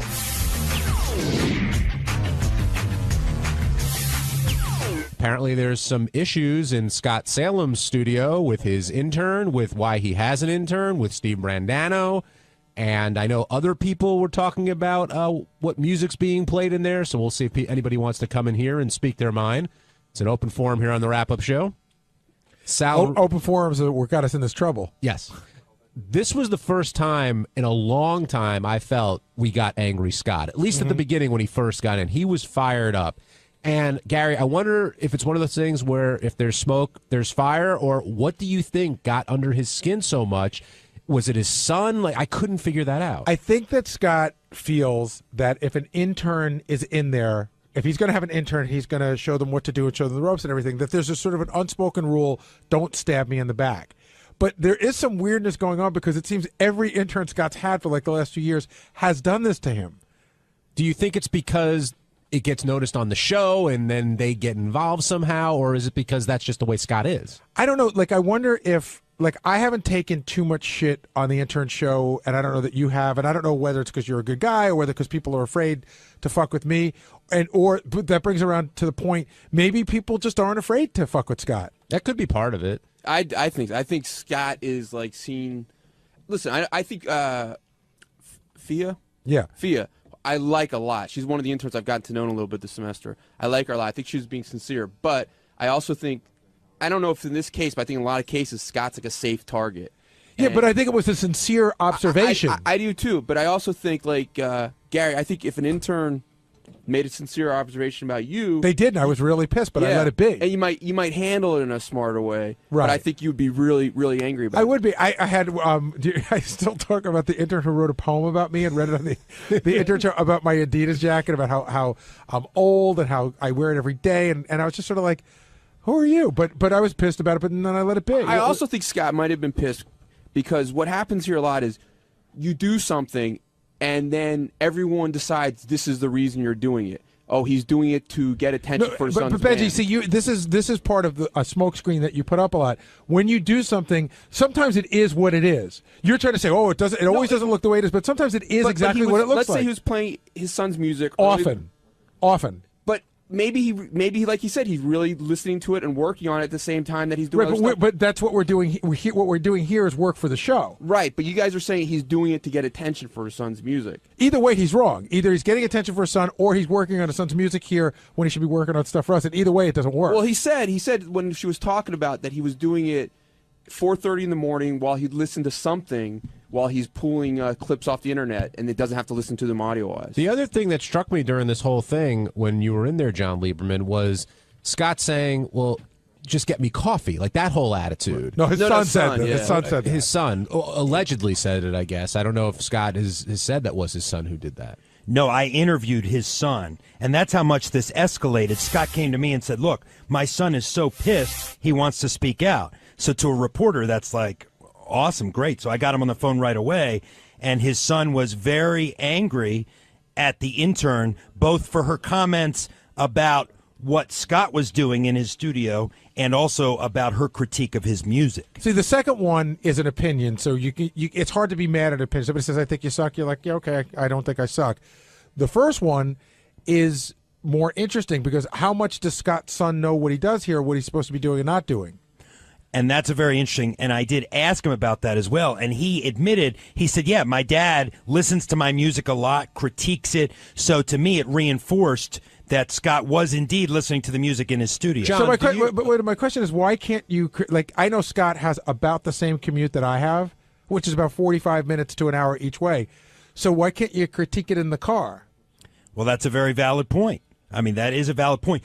What struck me today was Scott backed off a little. He came to me and said, look, I was really just baiting Brandano, meaning that he was playing the music when Brandano walked by just to goad Brandano.